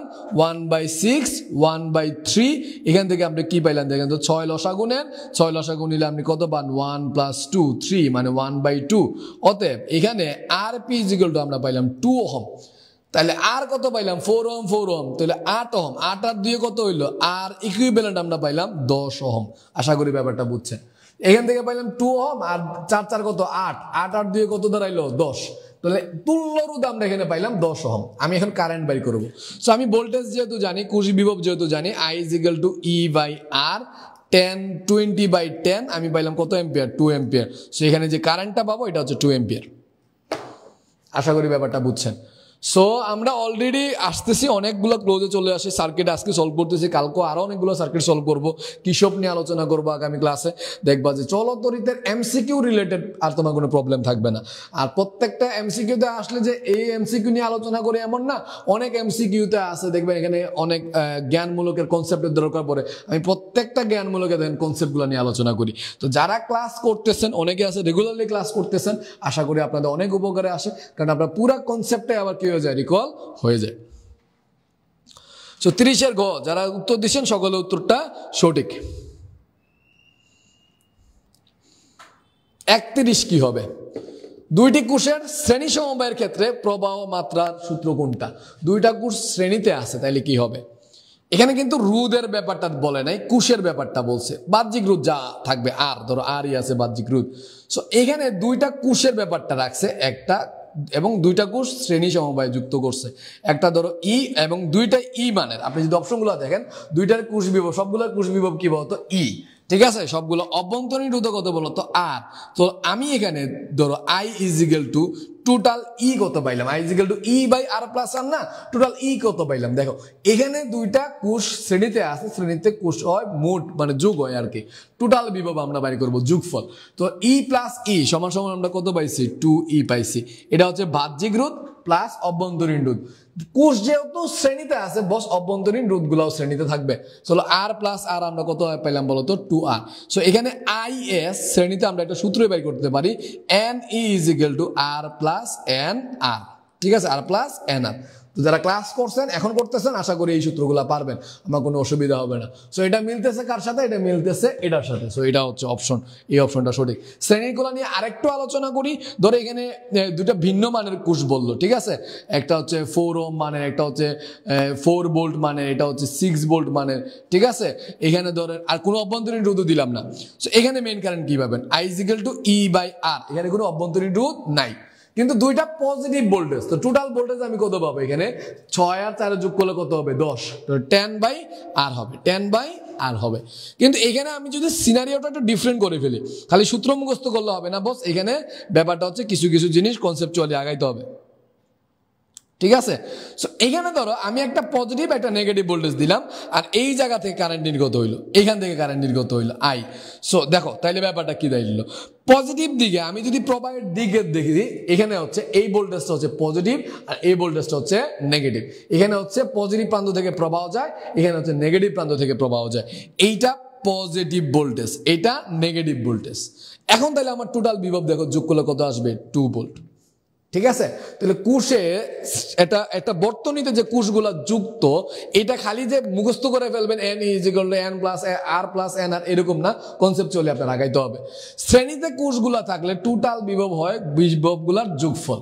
আর অভ্যন্তরীণ রোধ যদি থাকে, আমি বলছি কিন্তু যদি থাকে, অলওয়েজ থাকবে এমন না, যদি থাকে এই যে অভ্যন্তরীণ রোধগুলো তাহলে শ্রেণীতে থাকবে। শ্রেণীতে তুল্যরোধ কি হয়? যোগফল। সো এই ক্ষেত্রে যদি কোষ বিভব সমান থাকে, অভ্যন্তরীণ রোধ সমান থাকে, সেক্ষেত্রে আপনি এই সূত্রটা বসাইতে পারবেন, is = ne/r প্লাস nr। যদি এমনটা হয় যে না বস এখানে যে বিভবগুলো আছে এটা হচ্ছে সমান মানের না, তো ne দিয়া তো লাভ নাই। সো আমার ne কিভাবে আসছে এই জায়গাটা বুঝতে হবে, যোগ করতে হবে। সো এই কোষ বিভবগুলো তখন যোগ হবে। দুইটা যদি পজিটিভ ভোল্টেজ হয় তাহলে 4 আর 6 যোগ করলে কত হবে? 10। যদি একটা পজিটিভ ভোল্টেজ কেমনে বুঝছি? প্রবাহের দিক দেখে, এটা হচ্ছে পজিটিভ প্রান্ত থেকে কারেন্ট যায়, এটা নেগেটিভ প্রান্ত থেকে কারেন্ট যায়। সো এইটা পজিটিভ ভোল্টেজ, এটা নেগেটিভ ভোল্টেজ। তো এখানে টোটাল কত পাইলাম? আমরা 2 ভোল্ট পাইলাম। কথা কি বুঝছেন? সো এইভাবে একটা কোষগুলো যদি শ্রেণীতে থাকে টোটাল কতটুকু ভোল্টেজ হবে, কতটুকু নেগেটিভ ভোল্টেজ এই অভ্যন্তরীণ রোধ হবে, এগুলো হিসাব করা জানতে হবে। ঠিক আছে, তাহলে আমরা এই পর্যন্তই শেষ দিলাই, ঠিক আছে। অলমোস্ট অনেকটা একটা লম্বা ক্লাস নিছে। আমরা আবারও নেক্সট ডে হচ্ছে হয়তো বা বৃহস্পতিবার একটু নিলে অল্প সময়ের জন্য ক্লাস নিতে পারি। আমাদের লাইভ ক্লাসগুলো কিন্তু কন্টিনিউ থাকবে। আপনাদের কি বারে? রবি, সোম, মঙ্গল, বুধ, এই 4 দিন কিন্তু আমরা লাইভ ক্লাসগুলো নিব। যদি আমি সময় পাই অন্য ডেগুলোতেও নেওয়ার চেষ্টা করব। অর্থাৎ আমার টার্গেট হচ্ছে আপনার এইচএসসির আগে আপনার সবগুলা চ্যাপ্টারের এমসিকিউগুলো সলভ করে দেওয়া, অন্তত বোর্ডের এমসিকিউগুলো সলভ করে দেওয়া। তাতে কি হইলো, যাতে 2026-এ আসেন তারা বোর্ডের এমসিকিউগুলো শিখা হয়ে গেল। আমরা এর পরবর্তীতে আপনাদের নিয়ে আরো আগাইতে পারবো। ধরেন আপনি অনুশীলনী প্রশ্ন ব্যাংকগুলো নিয়ে সলভ করতে কাজ করতে পারবো, তারপরে ইউনিভার্সিটি প্রশ্ন ব্যাংকগুলো সলভ নিয়ে কাজ করতে পারবো, ধাপে ধাপে এই জিনিসগুলো নিয়ে কাজ করতে পারবো। সো এখন আপাতত আমরা 25-এ টার্গেট করে জাস্ট বোর্ডে আসবে এমন প্রশ্নগুলোই সলভ করার চেষ্টা করতেছি। সো যারা নিয়মিত ক্লাস করতে চান ডেফিনেটলি আমার যতগুলো সোশ্যাল মিডিয়া হ্যান্ডেলস আছে, বিশেষ করে পেজ আলামিন একাডেমি পেজে কানেক্ট থাকবেন, তারপর আলামিন একাডেমির ইউটিউব চ্যানেলে কানেক্টেড থাকবেন, আলামিন একাডেমি গ্রুপও আছে, অর্থাৎ আলামিন একাডেমি রিলেটেড যে সোশ্যাল মিডিয়া হ্যান্ডেলসটা আছে এগুলোতে কানেক্টেড থাকবেন, ফ্রিতে ক্লাসগুলো পেয়ে যাবেন। আমি পুরো জায়গাটাই এমসিকিউর যে অংশটা আছে পুরাটাই আমি ফ্রিতে রাখবো, যাতে করে আপনাদের এমসিকিউর উপর কোনো প্রকার প্রবলেম না থাকে। সো এমসিকিউতে 25-এর মধ্যে 25 যদি ইনশিওর করতে চান তাহলে আপনাকে অবশ্যই যুক্ত থাকতে হবে আলামিন একাডেমির সাথে। আলামিন একাডেমি আপনার অন্তত ফিজিক্স এবং কেমিস্ট্রিতে 25-এর নিশ্চয়তা দিতে পারবে। ভালো থাকবেন, সুস্থ থাকবেন, আল্লাহ হাফেজ।